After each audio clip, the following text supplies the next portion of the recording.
எழுத்தாளர் இமயம் அவர்களுடைய சிறுகதைகள 3வது நாளா வாசிச்சுட்ருக்கோம். 2 நாட்கள். வெவ்வேறு தளங்கள்ல இருக்கிற கதைகள், கதை படைப்புகள் அத பார்த்தோம். இன்னைக்கு வந்து இன்னொரு தளம். "மயானத்தில் பயமில்லை" அப்படின்றது தான் அந்த சிறுகதை. நான் அந்த சிறுகதைய வாசிக்க ஆரம்பிக்கிறேன். "கை வேலைய முடிச்சுட்டு தான் சாப்பிடணும். இரு வந்துடுறேன்" என்று சொன்ன பழனிச்சாமி, வேகமாக தண்ணீர் குழாய் இருந்த இடத்திற்கு நடக்க ஆரம்பித்தான். இந்த வெயில் நேரத்துல அந்த சனியன குடிக்காம இருந்தா என்ன? அத குடிக்கிறதால என்னாதான் கிடைக்குமோ? என்று பழனிச்சாமியை குறை சொன்ன நாகமணி, மண்வெட்டியால் சிமெண்ட் கலவையை குவித்தாள். அ பாண்டு, ரசமட்டம், கொத்துக்கரண்டியை சுத்தம் செய்தாள். பிறகு தன்னுடைய கை, கால்களில் ஒட்டியிருந்த கலவையை தட்டிவிட்டாள். கால் விரல் இடுக்குகளில் ஒட்டியிருந்த கலவையை எடுத்துப் போட்டாள். தண்ணீர் குழாய் இருந்த இடத்துக்கு வந்து கை, கால், முகம் என்று 1க்கு 2 முறையாக கழுவிக் கொண்டாள். புடவையில், ஜாக்கெட்டில் கலவை ஒட்டியிருக்கிறதா என்று பார்த்தாள். ஒட்டியிருந்த இடங்களில் தண்ணீரை தொட்டு வைத்து துடைத்தாள். மீண்டும் ஒரு முறை கை, கால், முகம் என்று கழுவிக்கொண்டு சாப்பாட்டு கூடை இருந்த இடத்திற்கு வந்தாள். எங்கே உட்கார்ந்து சாப்பிடலாம் என்று பார்த்தாள். மயானம் முழுவதும் பிணக்குழி மேடுகளும், சின்னதும் பெரியதுமான கல்லறைகளும், தரை மட்டமாக்கிவிட்ட பிணக்குழிகளும் தான் தெரிந்தன. பெரிய மரம் என்று ஒன்று கூட இல்லை. ஆங்காங்கே சின்ன சின்ன மரக்கன்றுகள் தான் இருந்தன. அவள் நின்று கொண்டிருந்த இடத்துக்கு சற்று தள்ளி கிழக்கில் ஒரு வேப்பமரம் இருப்பது தெரிந்தது. சாப்பாட்டு கூடையை எடுத்துக்கொண்டு வேப்ப மரத்தை நோக்கி நடக்க ஆரம்பித்தாள். மரத்திடம் வந்ததும் தான் நாகமணிக்கு மரத்துக்கு சற்று தள்ளி தெற்கில் ஒரு பெண் பிணக்குழி வெட்டி கொண்டிருப்பது தெரிந்தது. உட்கார்ந்து சாப்பிடாமல் பிணக்குழி வெட்டி கொண்டிருந்த பெண்ணிடம் போனாள். ஒரு இளம் பெண் தனியாக பிணக்குழி வெட்டி கொண்டிருப்பதை பார்த்த நாகமணிக்கு ஆச்சரியமாக இருந்தது. அப்பெண்ணுக்கு 30 வயதுக்குள் தான் இருக்கும். நல்ல சிவந்த நிறமாக இருந்தாள். நடுத்தரமான உயரத்தில் இருந்தாள். வியர்வையில் ஜாக்கெட் முழுவதுமாக நனைந்திருந்தது. உடல் முழுவதும் வியர்வை வழிந்து கொண்டிருந்தது. கை, கால்கள் என்று ஈர மண் ஒட்டியிருந்தது. அதிசயமான உயிரினத்தை பார்ப்பது போல் தன்னை ஒரு பெண் பார்த்து கொண்டிருப்பது தெரிந்ததும், வெட்டுவதை நிறுத்திவிட்டு நிமிர்ந்து பார்த்து சிரித்துக்கொண்டே, "என்ன அப்படி பார்க்குறீங்க?" என்று கேட்டாள். "சும்மாதான்" என்று சொன்ன நாகமணி, "என்ன ஊரு?" என்று கேட்டாள். "சேலம்தான்." "பேர் என்ன?" "சீதா." "கூட யாரும் இல்லையா?" "எதுக்கு?" "தனியா இருக்கியே." "இன்னைக்கு மட்டுமா தனியா இருக்கேன்?" என்று கேட்ட சீதா, இதற்காகத்தான் என்றில்லாமல் சிரித்தாள். நெற்றியில் வழிந்த வியர்வையை துடைத்தாள். பிறகு குனிந்து மண்ணை வெட்ட ஆரம்பித்தாள். "பயமா இல்லையா?" மண்ணை வெட்டுவதை நிறுத்திவிட்டு அப்போது நின்று நாகமணியை பார்த்து, "எதுக்கு?" என்று சீதா கேட்டாள். அப்போது அவளுடைய இடது பக்க கண்ணில் வியர்வை துளி இறங்கியது. 8, 10 அடி நீளத்தில் 4 அடி ஆழம் கொண்ட பள்ளத்தில் நின்று கொண்டிருந்த சீதாவை அதிசயமான பொருள் ஒன்றை பார்ப்பது போல பார்த்த நாகமணி, "அதிசயந்தான்" என்று அடித்தொண்டையால் சொன்னாள். நாகமணி பிறந்த ஊரிலும், கல்யாணம் கட்டிக்கொண்ட ஊரிலும் மயானத்தின் பக்கம் பெண்கள் போகவே மாட்டார்கள். தீட்டுக்கார பெண்கள் பேய் பிடித்துக் கொள்ளும் என்று மயானத்தின் பக்கம் திரும்பி கூட பார்க்க மாட்டார்கள். நாகமணிக்கு பேய் என்று சொன்னாலே பயம் வந்துவிடும். மயானம் எப்படி இருக்கும்? பிணக்குழி எப்படி இருக்கும்? பிணத்தை எப்படி புதைப்பார்கள் என்பதெல்லாம் அவளுக்கு தெரியாது. இன்றுதான் அவள் மயானத்திற்குள் வந்திருக்கிறாள். சமாதி கட்டுகிற வேலை என்று தெரிந்திருந்தால் வந்திருக்கவே மாட்டாள். நேற்று ஒரு வீட்டில் குளியலறை கட்டும் வேலை நடந்தது. வேலை முடிந்து வீட்டுக்கு போகும்போது, "நாளைக்கு காலையில டிவிஎஸ் மயானத்துக்கிட்ட வந்துடு" என்று மட்டும்தான் பழனிச்சாமி சொன்னான். வந்த பிறகுதான் சமாதி கட்டுகிற வேலை என்று தெரிந்தது. நாகமணிக்கு முகம் சுருங்கி போயிற்று. உடனே, உடம்பு சரியில்லை என்று சொல்லிவிட்டு போய்விடலாமா என்று யோசித்தாள். 24 கிலோமீட்டர் தூரம் வந்துவிட்டோம். திரும்பி வீட்டுக்குத்தான் போக வேண்டும். ஒரு நாள் சம்பளம் போய்விடும். இன்று மட்டும் வேலை செய்துவிட்டு, நாளைக்கு உடம்பு சரியில்லாததால் வரவில்லை என்று சொல்லிவிடலாம் என்று முடிவெடுத்தாள். அரைகுறை மனதுடன் வேலையை ஆரம்பித்தாள். மயானத்தில் வேலை செய்ய வரச் சொல்லிவிட்டானே பழனிச்சாமி என்ற கோபத்தில் அக்கம் பக்கம் பார்க்காமல் வேலையை செய்து கொண்டிருந்ததால், அந்த இடத்தில் என்ன இருக்கிறது என்று கூட அவள் பார்க்கவில்லை. இப்போதுதான் பார்ப்பதற்கு முயன்றாள். சீதா பிணக்குழி வெட்டி கொண்டிருந்த இடத்திற்கு சற்று தள்ளி மேற்கில் புது பிணக்குழி மேடு தெரிந்தது. பிணக்குழியின் மீது வாடி வதங்கிய நிலையில் பூமாலை ஒன்று கிடந்தது. பிணக்குழி மேடு ஈரம் காயாமல் அதன் மேல் கொட்டப்பட்ட குங்குமம், கரைத்து ஊற்றிய சந்தனம், உடைத்து வைக்கப்பட்டிருந்த தேங்காய், ஊதுபத்தி பாக்கெட், கற்பூரம் இருந்த காகிதம் என்று பலதும் கிடந்தன. பிணத்தை புதைத்து 1, 2 நாட்கள் தான் இருக்கும் என்று நினைத்தாள். புதிய பிணக்குழி மேட்டுக்கு பக்கத்தில் நாச்சிமுத்து கவுண்டர் என்று எழுதியிருந்த சமாதியும், கருப்ப கவுண்டர் என்று எழுதியிருந்த சமாதியும் இருந்தது. அடுத்ததாக பிணக்குழி மேடுகளும் 1, 2 சமாதிகளும் தெரிந்தன. மயானத்தை பார்க்க பார்க்க நாகமணிக்கு பயம் கூடியது. எங்க வேலை செய்யறதுக்கு கூப்பிட்டுக்கிட்டு வந்திருக்கான் பாரு என்று பழனிச்சாமி மீது கோபப்பட்டாள். எதுக்கு வெயில்ல நிக்கிறீங்க? போய் நிழல்ல உக்காருங்க என்று சீதா சொன்னதும் வேப்பமர நிழலுக்கு வந்தாள் நாகமணி. ஒயர் கூடையில் இருந்த சாப்பாட்டு டப்பாவை எடுத்து திறந்து சாப்பிட ஆரம்பித்தாள். 2, 3 கை சோறுதான் அவளால் சாப்பிட முடிந்தது. மயானத்தில் வந்து உட்கார்ந்து சாப்பிடுகிறமே என்கிற எண்ணம் அவளை சாப்பிட விடாமல் தடுத்தது. நல்ல பசி இருந்தாலும் சாப்பிடாமல் வெறுப்புடன் கையை கழுவினாள். சோற்று டப்பாவை மூடி ஒயர் கூடையில் வைத்தாள். பாட்டிலை எடுத்து தண்ணீரை குடித்தாள். சிறிது நேரம் படுக்கலாமா என்று பார்த்தாள். மயானத்தில் எப்படி படுப்பது என்று தயங்கினாள். எந்த இடத்துக்கு வேலைக்கு சென்றாலும் மதிய சாப்பாடு சாப்பிட்டதும் கொத்தனார் சித்தாள்கள் கொஞ்ச நேரமாவது படுத்திருப்பார்கள். இன்று அதற்கு வழி இல்லை. அதனால் எழுந்து சீதாவிடம் போனாள். பிணக்குழிக்காக வெட்டப்பட்டிருந்த புது மண்ணின் மீது ஏறி நின்று கொண்டு குழி எவ்வளவு ஆழத்தில் இருக்கிறது, எவ்வளவு நீளத்தில் இருக்கிறது என்று நாகமணி பார்த்தாள். பிணக்குழியையும் பிணக்குழிக்குள் மார்பளவு பள்ளத்தில் நின்று கொண்டு வெட்டிய மண்ணை அள்ளி வெளியே போட்டுக் கொண்டிருந்த சீதாவையும் பார்த்தாள். நோயாளியின் குரலில், சாவறதுக்கு முன்னாடியே போன குழிய பார்த்துட்டேன் என்று சொன்னாள். பிறகு இதுவரை உலகத்தில் யாருமே கேட்காத கேள்வியை கேட்டது போல, பணத்தை இதுல போட்டுதான் மண்ணை தள்ளி மூடுவாங்க என்று கேட்டாள். அதுக்கு தானே குழி வெட்டுறது, லேசாக சிரித்து கொண்டே சீதா சொன்னாள். வெட்டிய குழியின் நீளம், அகலம், பள்ளம் சரியாக இருக்கிறதா? வெட்டி போட்ட மண் மீண்டும் குழிக்குள் சரிந்து விழுகிறதா? குழி நேராக இல்லாமல் வளைந்திருக்கிறதா என்று பார்த்தாள். குழிகளின் ஓரங்களில் இருக்கும் மண் சரிந்து குழிக்குள் விழாமல் இருப்பதற்காக கையால் குழந்தையை தட்டி கொடுப்பது போல தட்டி கொடுத்தாள். தரை மேடு பள்ளம் இல்லாமல் இருப்பதற்காக கால்களால் மிதித்து விட்டாள். கடப்பாறை, மண்வெட்டி, மண் அள்ளும் கூடை என்று ஒவ்வொரு பொருளாக எடுத்து வெளியே போட்டாள். 1 முறைக்கு 2 முறை பிணக்குழி சரியாக இருக்கிறதா என்று பார்த்தாள். அவள் பார்த்த விதம் பிறந்த குழந்தை அழகாக இருக்கிறதா என்று பார்ப்பது போல் இருந்தது. எல்லாம் சரியாக இருப்பது போல் தோன்றவே 2 பக்கமும் கையை கொடுத்து ஒரே எம்பாக எம்பி பள்ளத்திலிருந்து மேலே வந்தாள்.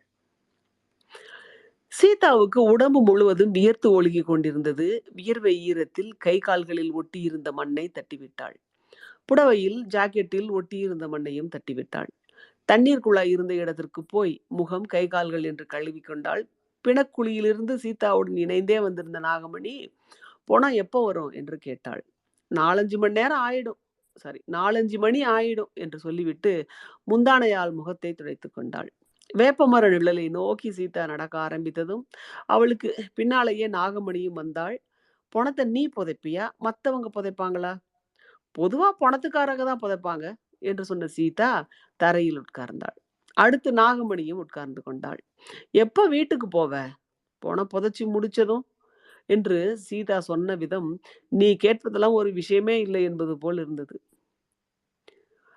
பிணக்குழியை வெட்டி கொண்டிருந்த போதும், தண்ணீர் குழாயில் முகம், கை, கால் என்று கழுவி கொண்டிருக்கும் போதும் பார்த்ததை விட இப்போது நாகமணியால் சீதாவை நெருக்கமாக பார்க்க முடிந்தது.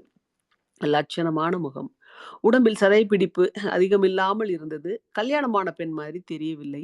கழுத்தில் ஒரு நூல் கூட இல்லை. மூக்கில் மட்டும் கருத்து போன கவரிங் மூக்குத்தி இருந்தது. கைகளில் ரப்பல் வளையல்கள் கூட இல்லை. 2 காதுகளிலும் சின்னதாக தோடு போட்டிருந்தாள். சீதாவின் முகம், கை, கால்கள் என்று அங்குலம் அங்குலமாக பார்த்தாள். நாகமணி தன்னையே பார்க்கிறாள் என்பதை உணர்ந்த சீதா, "என்ன அப்படி பார்க்குறீங்க?" என்று கேட்டாள். அவள் கேட்டதற்கு பதில் சொல்லாமல், "வேற வேலைக்கு போனா என்ன?" என்று நாகமணி கேட்டாள். "இந்த வேலைக்கு என்ன குறைச்சல்? இந்த வேலை தான் எனக்கு பிடிச்சி இருக்கு" என்று சொல்லிவிட்டு கொஞ்சம் சத்தமாகவே சிரித்தாள். சீதா சிரித்ததும் நாகமணிக்கு வியப்பை உண்டாக்கியது. ஆச்சரியப்பட்டு போய், "இந்த வேலை தான் உனக்கு பிடிச்சிருக்கா?" என்று கேட்டாள். "ஆமா." "இந்த இடத்துல நீ எப்படி இருக்க? புடிச்சு தான் இருக்கேன். வலையில எலி இருக்கிற மாதிரி. "என்னாது? மயானம் உனக்கு புடிச்சிருக்கா? இந்த இடத்த விட்டு போறதுக்கு எனக்கு மனசே வராது." "மனசு வராதா?" "வராது. இந்த இடத்துக்கு என்ன கொற?" "என்ன கொறையா?" என்று கேட்டுவிட்டு 2 கைகளாலும் வாயை மூடிக்கொண்டாள் நாகமணி. சீதா மரத்தை ஒட்டி வைத்திருந்த தன்னுடைய சாப்பாட்டு பையில் இருந்த செல்போனை எடுத்து பார்த்தாள். யாரும் அழைக்கவில்லை என்பது தெரிந்தது. மயானத்தில் நுழைவாயிலை பார்த்தாள். ஆள் நடமாட்டம் எதுவும் இல்லாமல் இருந்தது. மத்தவங்க வாய்க்கு ஒரு கை சோறு போடத்தான் முடியல. மத்தவங்க போனதுக்கு ஒரு கை மண்ணள்ளி போடலாமே! அதான் இங்க இருக்கேன். என்று சொல்லி முடிப்பதற்குள், ரொம்பவும் உரிமைப்பட்ட ஆளிடம் பேசுவது மாதிரி, "ஊராங்க பொணத்துக்கு மண்ணள்ளி போடணும்னு உனக்கு என்ன விதியா?" என்று நாகமணி கேட்டதுக்கு, சீதா எந்த பதிலும் சொல்லவில்லை. "மயானத்துல ஆம்பளைங்க வர்றதுக்கே பயப்படுவாங்க. நீ தனியா இருக்கியே?" "எங்க தாத்தாவுக்கு 4 நாளா காய்ச்ச. உடம்பு நல்லா இருந்தா என் கூட தான் இருப்பாரு." "பேய் புடிச்சுக்காதா?" 22 வருஷமா இருக்கேன். ஒரு பேயும் புடிக்கல. எனக்கு ரோட்டுல நடக்கத்தான் பயம். காருக்காரன் மேல ஏத்திப்புடுவான். தெருவுல நடக்கத்தான் பயம். ஆம்பளைங்க மொறச்சு மொறச்சு பாப்பாங்க. பெரிய நகைச்சுவைக்குரிய விஷயத்தை சொன்னது போல் சிரித்தாள். சீதா பேசியதும், சிரித்ததும் கிறுக்கு பிடித்த பெண்ணாக இருப்பாளோ என்ற எண்ணத்தை நாகமணிக்கு உண்டாக்கிற்று. குழி வெட்ட எம்மா சம்பளம் 1000.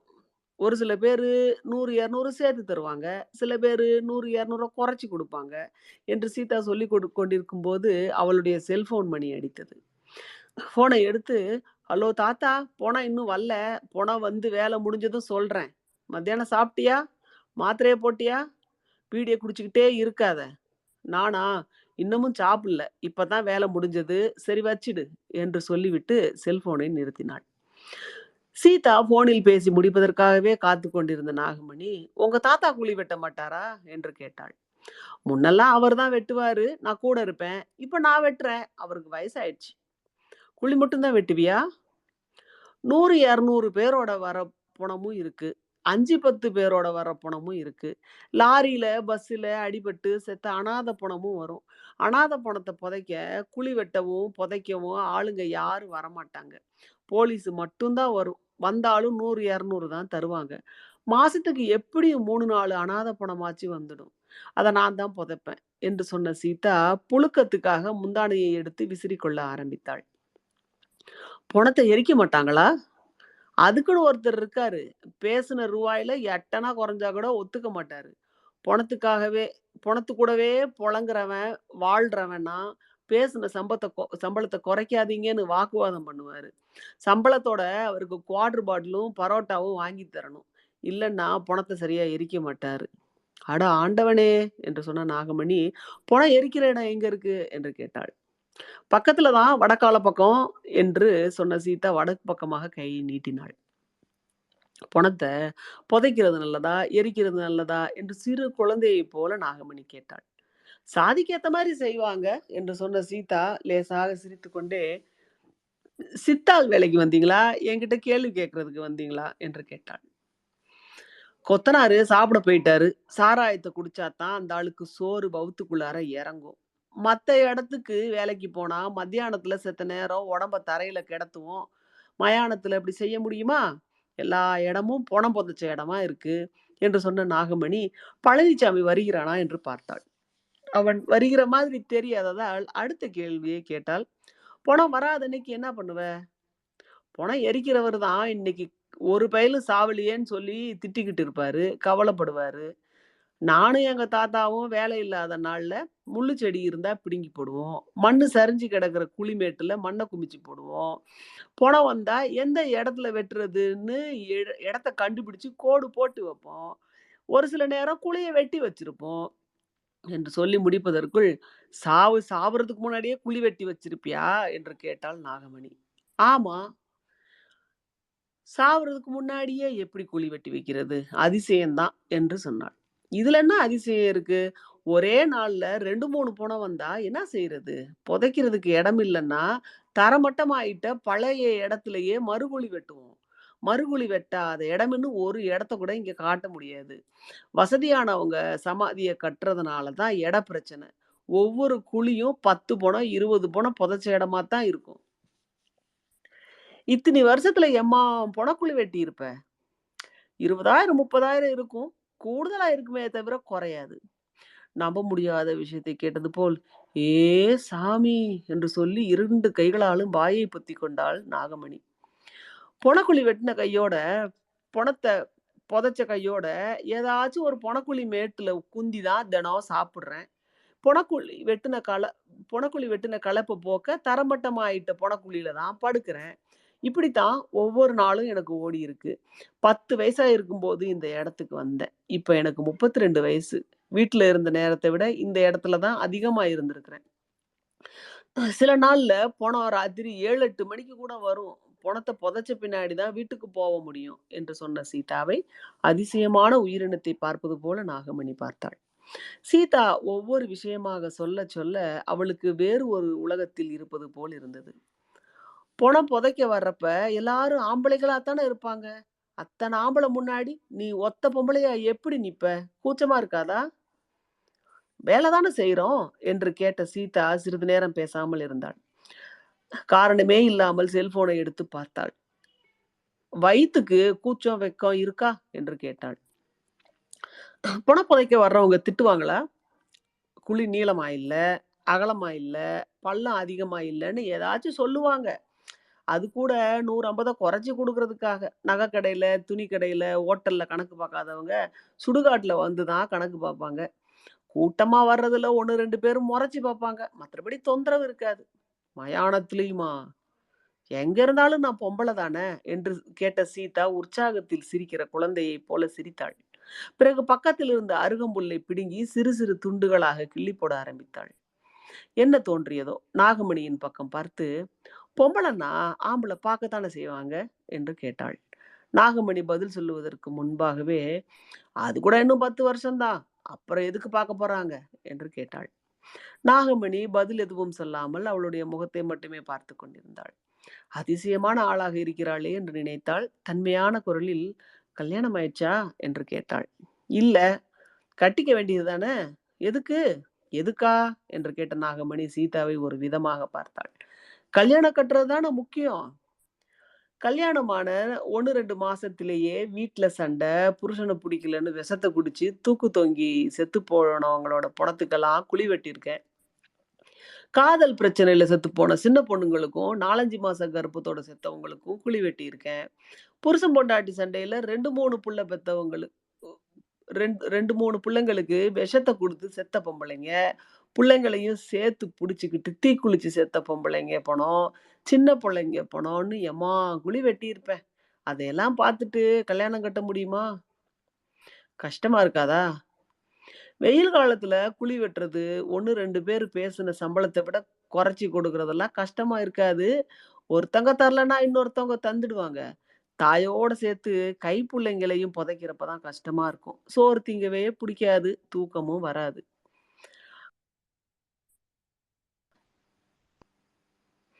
அதுக்காக சாவுற மட்டும் தனியா இருக்க முடியுமா? இதே கேள்வியத்தான் தினமும் எங்க பாட்டியும், தாத்தாவும் கேட்குறாங்க. உங்க தாத்தாவும், பாட்டியும் அப்பன பெத்தவங்களா? அம்மாவ பெத்தவங்களா? சீதா எந்த பதிலையும் சொல்லவில்லை. அருகம்புல்லை கிள்ளி போடுவதுதான் முக்கியமான வேலை என்பது போல் அருகம்புல்லை கிள்ளி போட்டுக் கொண்டிருந்தாள்.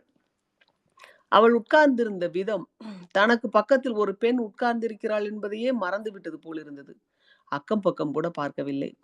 தலையிலும் தோள்பட்டையிலும் வெயில் அடிப்பது கூட அவளுடைய கவனத்தில் இல்லை. என்னாச்சு? 2ம் இல்ல. என்னம்மா சொல்ற? சீதா தூரத்தில் வருகிற ஆளை பார்ப்பது போல கிழக்கு பக்கமாக இருந்த பிணக்குழி மேடுகளையும், சின்னதும் பெரியதுமாக இருந்த சமாதிகளையும் பார்த்தாள். அப்போதுதான் அவளுக்கு தெரிந்தது கடுமையாக வெயில் அடித்துக் கொண்டிருப்பது. "என்னம்மா ஆச்சு?" மெதுவாக கேட்டாள் நாகமணி. "எங்களுக்கு சொந்த ஊரு ஆந்திரா. எங்க அப்பா டிரைவரா இருந்தாரு. லாரி ஓட்டிக்கிட்டு இருந்த பழக்கத்துல இந்த ஊர் முதலாளி வந்து என்னோட லாரிய ஓட்டுன்னு சொல்ல, எங்க அப்பா எங்கள கூட்டிக்கிட்டு இங்க வந்தாரு. அப்ப எனக்கு 9 வயசு. வண்டிக்கு போனா திரும்பி வர 8, 9 நாள் ஆகும். ஒரு முறை கேரளாவுக்கு போனப்ப லாரிய ஆக்சிடென்ட் பண்ணிட்டாருன்னு முதலாளி கோவத்துல வேலைக்கு வராதன்னு சொல்லிட்டாரு. எங்க அப்பா வேற முதலாளி கிட்டயும் போய் டிரைவரா சேரல. தீபாவளி அன்னைக்கு பக்கத்து வீட்ல கடன் வாங்கி குடுத்து, போய் கறி வாங்கிட்டு வான்னு எங்க அம்மா அனுப்பிச்சுச்சு. எங்க அப்பா கறி வாங்கிட்டு வரல. குடிச்சுப்புட்டு வந்தாரு. "1 மாசமா நீ வண்டிக்கு போவல. நான் மில்லு வேலைக்கு போறேன். அது வச்சு தான் சாப்பிடுறோம். நல்ல நாள்ல ஒரு துண்டு கறியாக்கி புள்ளைங்களுக்கு போடலாம்ன்னு தான் கடன் வாங்கி காச குடுத்தேன். நீ என்ன செஞ்சுட்டு வந்திருக்க? இப்படிப்பட்ட ஆளு கூட எப்படி நான் சேர்ந்திருப்பேன்னு" சொல்லி எங்க அம்மா தீய வச்சுக்கிச்சு. சீதாவினுடைய முகம் இருந்த வாட்டத்தை பார்த்தால் எந்த நேரமும் அழுது விடுவாள் என்பது போல் இருந்தது. ஆனால் அவள் அழவில்லை. அவளுடைய கண்களிலிருந்து ஒரு சொட்டு கண்ணீர் கூட வரவில்லை. பெருமூச்சு விடவில்லை. மூக்கை உறிஞ்சவில்லை. அசைந்தும் உட்காரவில்லை. தூரத்திலிருந்து பிணக்குழி மேடுகளையும், சமாதிகளையும் பார்த்தவாறு சின்ன பிள்ளைக்கு கதை சொல்லுவது போல, எங்க அம்மாவ ஆஸ்பத்திரிக்கு தூக்கிட்டு போயிட்டாங்க. எந்த ஆஸ்பத்திரின்னு தெரியல. நானும் என் தங்கச்சியும் அழுதுகிட்டே ஒவ்வொரு ஆஸ்பத்திரியா போயி, எரிஞ்சு போன எங்க அம்மாவ கொண்டாந்தாங்களான்னு கேட்டோம். இல்லன்னுட்டாங்க. 7, 8 ஆஸ்பத்திரிக்கு போயிருப்போம்.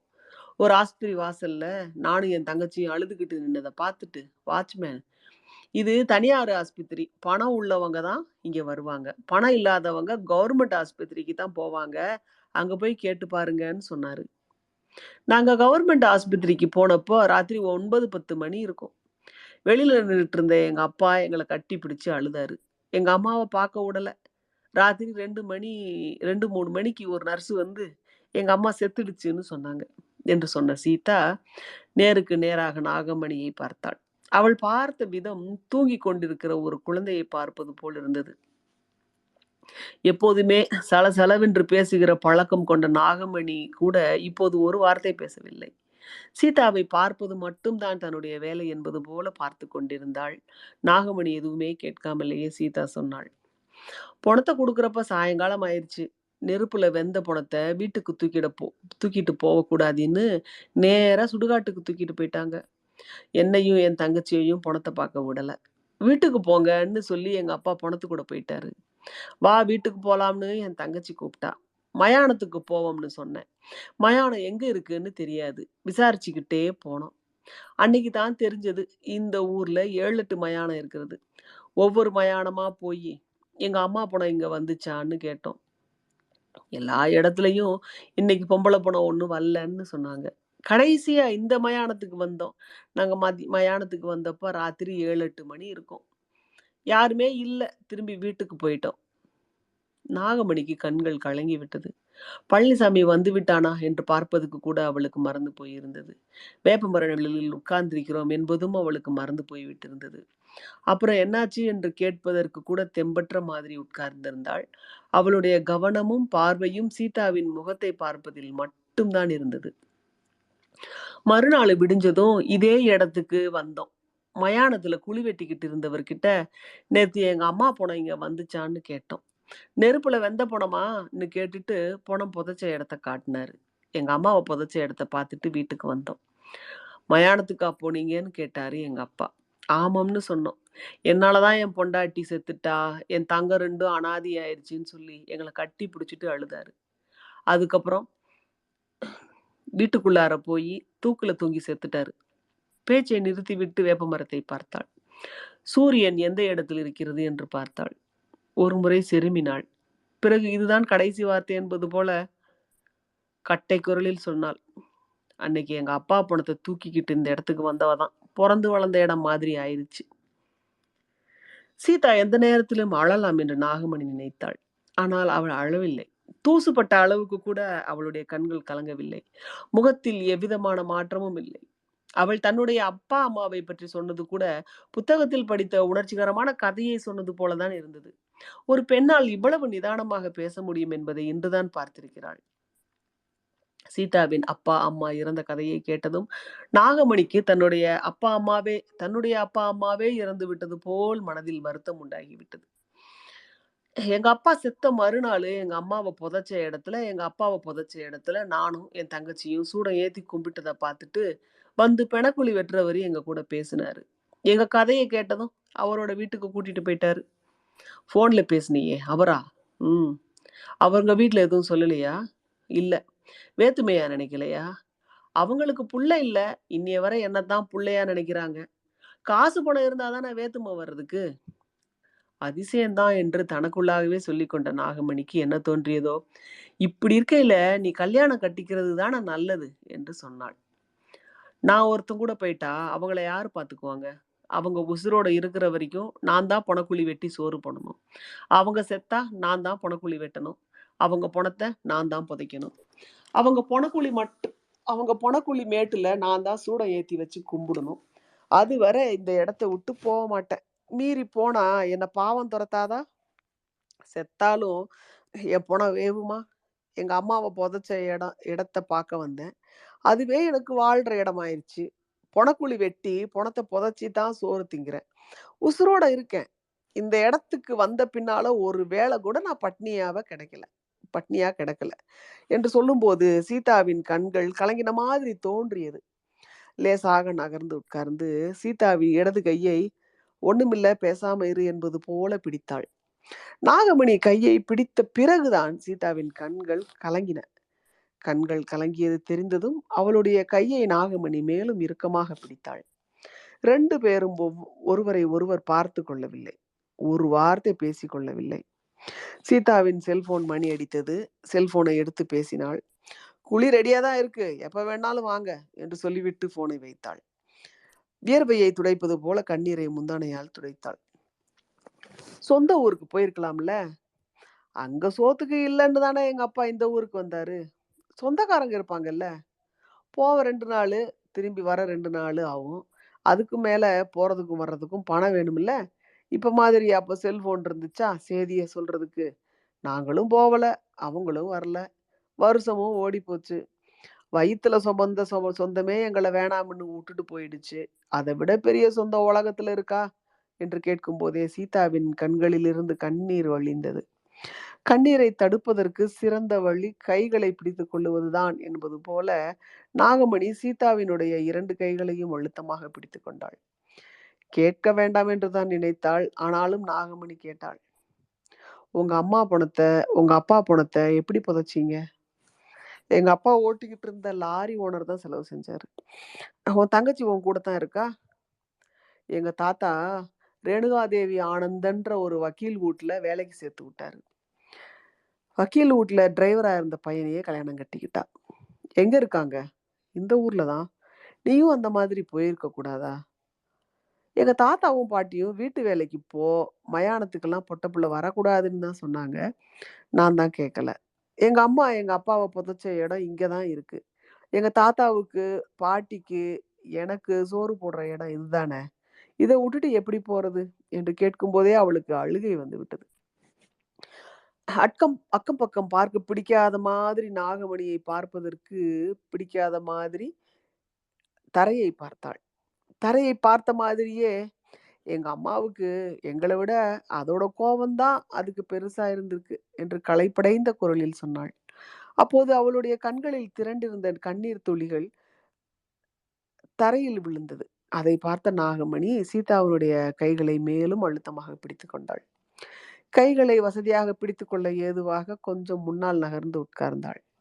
மனசு கஷ்டமா இருந்தா உன் தங்கச்சி வீட்டுக்கு போய் 2 நாள் இருந்துட்டு வாயேன்.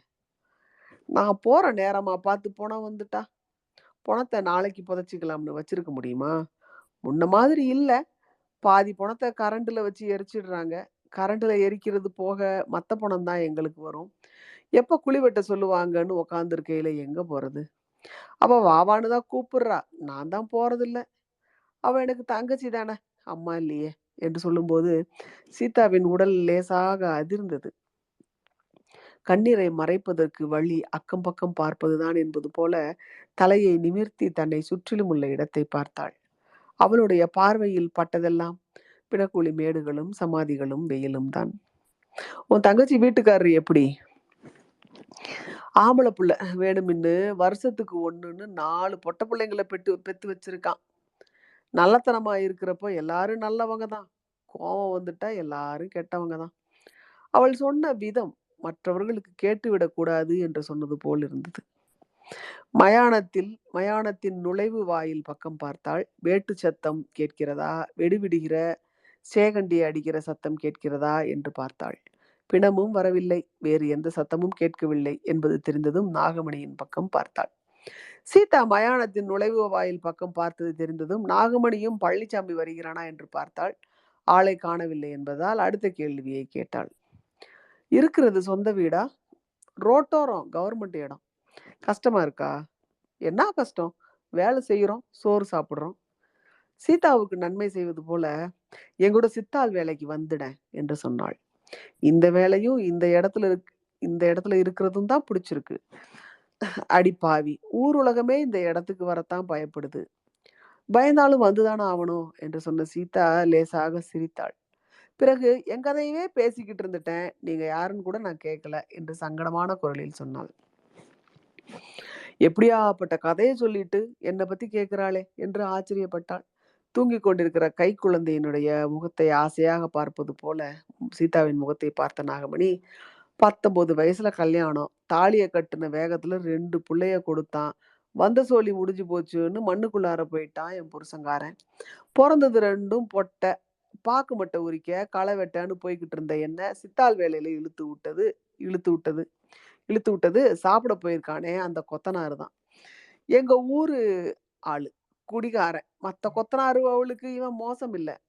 பொறந்த வீட்லயும் சரி, புருஷன் வீட்லயும் சரி, சொல்லிக்கிற மாதிரி ஒண்ணும் இல்ல. உனக்கு பொணக்குழி வெட்டினா தான் சோறு, எனக்கு சாந்து செட்டி தூக்குனா தான் சோறு. ஒவ்வொரு நாளும் அடுப்புல வச்ச விறகு மாதிரி தான் என்று நாகமணி சொல்லிக் கொண்டிருக்கும் போது, சாப்பிடுவதற்காக போயிருந்த பழனிசாமி மயானத்திற்குள் வந்து கொண்டிருப்பது தெரிந்தது.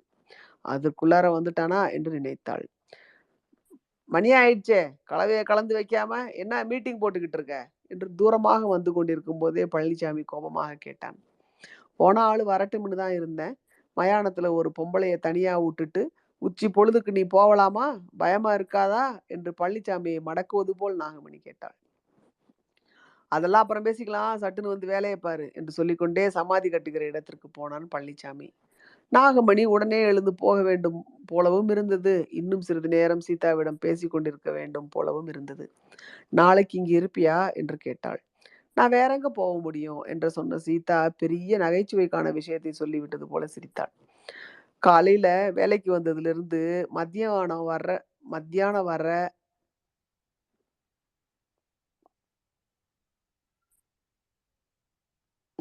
காலையில வேலைக்கு வந்ததுல இருந்து மத்தியானம் வர நாளையில இருந்து சமாதி கட்டுற வேலைக்கு வரக்கூடாதுன்னு இருந்தேன். இப்போ இந்த வேலை முடிகிற வரை வரலாம்னு இருக்கேன். கொத்தனார் திட்ட போறாரு போங்க என்று சொல்லிக்கொண்டே எழுந்து நின்றாள். சீதா எழுந்து விட்டதால் நாகமணியும் எழுந்து கொண்டாள். நாளைக்கு நான் சோறாக்கி எடுத்தாரேன், நீ திம்பியா என்று நாகமணி கேட்டாள். அவள் கேட்ட விதம் நாளைக்கு எனக்கு நீ பிச்சை போடுவாயா என்று கேட்பது போல் இருந்தது. நாகமணியை உச்சி முதல் உள்ளங்கால் வரை கவனமாக பார்த்த சீதா, இந்த இடத்துக்கு நான் வந்து எத்தனையோ வருஷம் ஆயிடுச்சு. யாரும் என்கிட்ட வந்து உக்காந்து இம்மா நேரம் பேசிக்கிட்டு இருந்ததில்ல. நானும் வாயை திறந்து பேசுனதில்ல. உங்ககிட்ட பேசத்தான் மறந்து போனதெல்லாம் எனக்கே ஞாபகத்துக்கு வந்துச்சு என்று சொல்லும்போது அவளுடைய கண்கள் கலங்கின. கண்களுக்குள்ளேயே கண்ணீரை அடக்கி வைப்பதற்கு முயன்றால் முடியவில்லை. கண்களை துடைத்து கொண்டு, நீங்க எதுக்கு அம்மா தூரத்துல இருந்து எடுத்தாரனோ? சோறு தானே, நீங்க இங்க வேலைக்கு வர மட்டும் எடுத்தார வேணாம், நான் ஆக்கி எடுத்தாரேன் என்று சீதா சொன்னதை கேட்ட நாகமணி, நீ பெரிய மனுஷிதான் என்று சொன்னாள். மீட்டிங் போட்டது போதும், வா, வேலை நடக்கலன்னா சம்பளம் தர மாட்டாங்க, ஞாபகத்துல வச்சுக்க என்று சொல்லி பழனிசாமி கத்திய பிறகுதான் நாகமணி வரேன் என்று சொல்லிவிட்டு சமாதி கட்டுகிற இடத்தை நோக்கி நடக்க ஆரம்பித்தாள். சீதா மயானத்தை பார்த்தாள். மயானம் முழுவதும் வெயில் நிறைந்திருப்பது தெரிந்தது. சாப்பிடலாம் என்று சோப்பு டப்பாவை திறந்தபோது செல்போன் மணி அடித்தது. செல்போனை எடுத்து பேசினாள். இன்னொரு போனை வருதா? இன்னொரு குழியை வெட்டி வைக்கணுமா? வெட்டுறேன் தாத்தா, போனை வச்சிடு என்று சொன்ன சீதா செல்போனை நிறுத்தி வைத்தாள். சாப்பிடாமலேயே சோட்டு டப்பாவை மூடி வைத்தாள். புதிதாக வர இருக்கும் பிணத்திற்கு எந்த இடத்தில் குழி வெட்டலாம் என்று பார்ப்பதற்காக போனாள். நன்றி.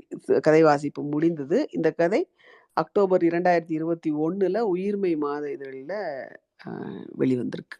நன்றி மக்களே.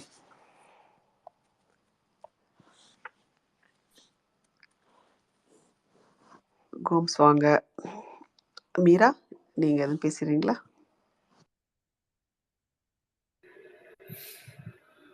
கோம்ஸ் பேசட்டுமா ஃபர்ஸ்ட்? ஓகேம்மா. கோம்ஸ் ஸ்பீக்கர்ல இல்ல, அவங்க பேசுற இதுல இருந்தா வந்துருவாங்கன்னு நினைக்கிறேன். ஓகேடா. பா, என்ன ஒரு சோகமா, ஏன் இமயம் இவ்வளவு சோக கதைகளாவே எழுதுறாருன்னு தெரியல. இல்ல நம்ம நான் இவரை இதுக்கு முன்னாடி படிச்சதில்ல. இது என்னோட தேர்ட் ஸ்டோரி. நம்ம வாசிச்சதில்ல. ஒரே சோக கதைகள் தான் எழுதுறாரு எல்லாமே. ஓகே, இன்னைக்கும் ரீடிங் ஃபண்டாஸ்டிக்கா இருந்தது காளி. ஒண்டர்ஃபுல். அது சொல்லவே வேண்டாம். உங்களோடதான் ஆயிடுச்சு. இப்போ ரீடிங்னாலே ஸ்டோரினாலே நீங்கன்ற மாதிரி ஆக்கிட்டீங்க. ரொம்ப நல்லா இருக்கு. கொஞ்சம் கொஞ்சம் தான் எனக்கு தோணுச்சு. சில இடங்கள் அந்த பெரி பண்ண அந்த இதுக்கு மேல என்னமோ சம் கவுண்டர்னு பேர் இருக்கும் இல்லையா, சிரிப்பா இருந்தது அதை கேட்கக்குள்ள. என்ன கவுண்டர், என்னவா இருந்தா என்ன, அங்கதானே, இங்கதான் வரணும், இங்கதான் என் கார்டு, அப்ப என்ன கவுண்டராது ஏதாவது அப்படின்னு தோணுச்சு. அது கொஞ்சம் சிரிப்பா இருந்தது அவர் ஸ்ட்ரெஸ் பண்ணி சொன்னது. அது மாதிரி ஒரு இடத்துல அந்த அந்த சீதா வந்து மத்த லேடி வந்து ஒன்னொன்னா இருக்கா, அது இருக்கா, அது இருக்கான்னு பாக்குறாங்க இல்லையா, அப்போ தாலி இருக்கா அப்படின்னு சொல்லி பார்ப்பாங்க. அதை வச்சு அவ கல்யாணம் ஆகல அப்படின்னு ஒரு அவளோட அடையாளத்தை வந்து அதை வச்சு அவங்க ஜட்ஜ் பண்றாங்க. அது எனக்கு வந்து ஒரு பெரிய ஒரு கல்ச்சர் ஷிஃப்டா எனக்கு தோணுச்சு. ஒரு பேரலல் வேர்ல்டா. ஏன்னா இன்னும் ஒரு சைட்ல இந்த தாலி இந்த மாதிரி புற அடையாளங்கள் வந்து அவ்வளோ முக்கியமா இருக்கிறப்போ, இன்னொரு சைடு அது வந்து ஜஸ்ட் லைக் தட், அது ஒன்றும் இல்லை அப்படின்னு இந்த மாதிரியான பெண்களுக்கு கல்யாணம் ஆனா இந்த மாதிரிலாம் இருக்கணும்ன்ற அந்த அடையாளங்களும் இல்லாத ஒரு சைடும் இருக்கிறத பார்க்க முடியுது. தென் அகெயின் அது வந்து அவங்களோட அந்த சிம்பிள் அந்த லைஃப்பை காமிக்குது. ரொம்ப சிம்பிளான பீப்புள், சிம்பிளான லைஃப் அப்படின்ற மாதிரி அது அவர் கொண்டு போறாரு. ரொம்ப யதார்த்தமான அவங்களா கொண்டு போறாரு. அண்ட் ரொம்ப கஷ்டமா இருந்தது ஒரு விஷயம். தீபாவளிக்கு வந்து ஆல்ரெடி ஏதோ கடன் வாங்கி இப்போ இது பண்ணுவாங்களோ, ஏதோ கறி வாங்கிட்டு வா அப்படின்னு அனுப்புவாங்க.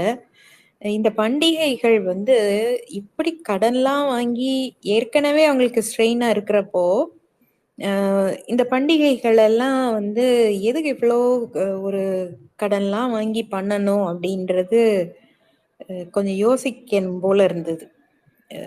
அது என்ன ஒரு சந்தோஷத்தை அவங்களுக்கு கொடுக்குது, இல்ல அப்பதான் வந்து அட்லீஸ்ட் கடன் வாங்கியாவது ஒரு சந்தோஷமா ஏதோ பண்ணிடுவோம் மாட்டோமா, ஏன்னா வருஷம் முழுக்க வந்து நல்லா இல்லாம இருக்கிறோம், அந்த ஒரு நாளாவது நல்லா பண்ணிப்போம் அப்படின்ற ஒரு சைக்காலஜியா என்னன்னு தெரியல. ஆனா அதுக்காக அவங்க அம்மா வந்து அந்த சூசைட் பண்ணிக்கிறது, அதை வச்சு அவங்க அப்பாவும் சூசைட் பண்ணிக்கிறது, இதெல்லாம் வந்து மன்னிக்கவே முடியாது. என்ன ஒரு சுயநலம். ஒரு நாளுக்கு அந்த பிள்ளைங்களுக்கு ப்ரொவைட் பண்ண முடியலன்ற ஒரே ரீசனுக்காக சூசைட் பண்ற அந்த அம்மாவும் அந்த அப்பாவும் வாழ்நாள் முழுக்க அந்த பிள்ளைங்களை தனியா விட்டுட்டு போயிடுறாங்க. என்ன ஒரு முட்டாள்தனமானதா இருக்கு. பிள்ளைங்கள வந்து அவ்வளோ பாசமா இருந்தா என்ன கஷ்டமோ நஷ்டமோ கூடலையா இருக்கணும், விட்டுட்டு போறது என்ன ஒரு சுயநலமா தெரிஞ்சது. ஆனா அந்த கேர்ளுடைய அந்த சீதாவுடைய கிரிட்டு தான் ரொம்ப ஆச்சரியமான ஒரு மதிப்பா அந்த கேர்ள் மேல உருவாக்குது. என்ன ஒரு இது, ரொம்ப பிரெக்னாட்டிக்கா திங்க் பண்றா. ஊருக்கு சொல்லலையா, உனக்கு சொந்தக்காரங்க யாரும் வரலையான்னா யாரும் வரமாட்டாங்க, பணம் இருந்தா வரப்போறாங்க, அங்க நான் ஏன் போக முடியாது, அங்க பணம் இல்லாம தானே வந்திருக்கோம் அப்படின்னு பேசுறதெல்லாம் அந்த 9 year oldல அவ்வளோ திங்க் பண்ணிருக்கா அப்படிங்கிறது வந்து கொஞ்சம் ஆச்சரியமான, அந்த வயசுக்கு மீறிய ஒரு மெச்சூரிட்டியா காமிச்சிருக்கிறா. எதுவுமே ஒரு சூழ்நிலை தானே நம்மள வந்து நம்மளோட முடிவுகளையோ நம்ம எந்த அளவுக்கு இந்த மாதிரியா யோசிக்கணும்ன்றதெல்லாம் சூழ்நிலை தான் கொடுக்குது இல்லையா. அது தோணுச்சு. சிஸ்டருடைய ஹஸ்பண்டை பத்தி சொல்றப்போ கூட ரொம்ப குறைய சொல்லாம ஓகே அதுதானே மனுஷங்களோட இயல்பு அதுதானே அப்படின்ற மாதிரி அவ கடந்து போயிடுறா. ஸோ அதெல்லாம் வந்து ரொம்ப எவ்வளவு சிம்பிளா வந்து ரொம்ப எக்ஸ்பெக்டேஷன்லாம் இல்லை அவளுக்கு, ரொம்ப சிம்பிளா போயிட்டு இருக்கிறா.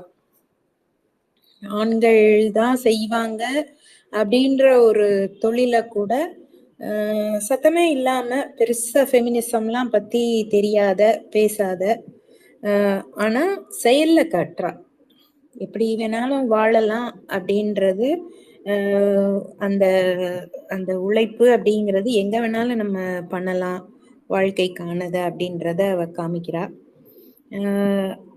அந்த இடத்துல வந்து இன்னொன்னு சொல்லணும், அவ அந்த மத்த லேடி கிட்ட கதை சொல்லிட்டே வர்றப்போ ஒரு இடத்துல உடைஞ்சு அழுறது. அந்த இதுதான் அவள சொல்லுது. அவளுக்கு இன்னும் அந்த பெயிண்ட் அப் இமோஷன்ஸ் உள்ள இருக்கு. அது என்னதான் இருந்தாலும் அடியில அவளுக்கு இருந்துட்டே தான் இருக்கு. நம்ம எல்லாருக்குமே வந்து இந்த மாதிரியான ஒரு நம்ம ரொம்ப ஸ்ட்ராங்கா வெளியில ஒரு இது வச்சிட்டா கூட உள்ளுக்கு இந்த மாதிரியான ஒரு ஒரு ஒரு ஒரு செலக்ட தான் இந்த மாதிரியான ஸ்பெஷலா நம்ம ஃபீல் பண்ண முடியும். அவங்கள்ட்ட வந்து அந்த ஒரு கனெக்டிவிட்டி நம்மளுக்கு உடனே வரும். அந்த எமோஷன்ஸ வந்து அந்த மாதிரி இவளுக்கும் அடக்கி வச்சு இவ்வளோ எத்தனையோ பேரை கடந்து போயிருப்பா. ஆனா இந்த மத்த லேடியோடைய ஏதோ ஒண்ணு அவளை டச் பண்ணியிருக்கணும். அந்த டச் பண்ணதுல அவள்கிட்ட எல்லாமே சொல்ல பாக்குறா. ஸோ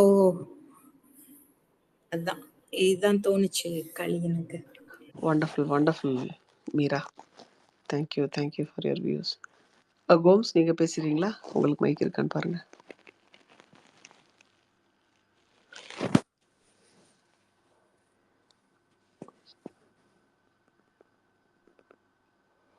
ஒன்றும் கேட்கலையே கோம்ஸ்.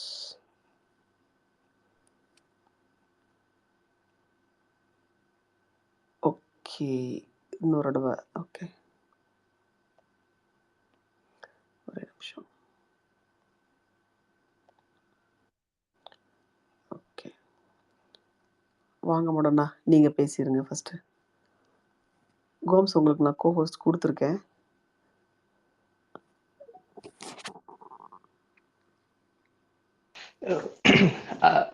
அவங்க இல்லைங்களா?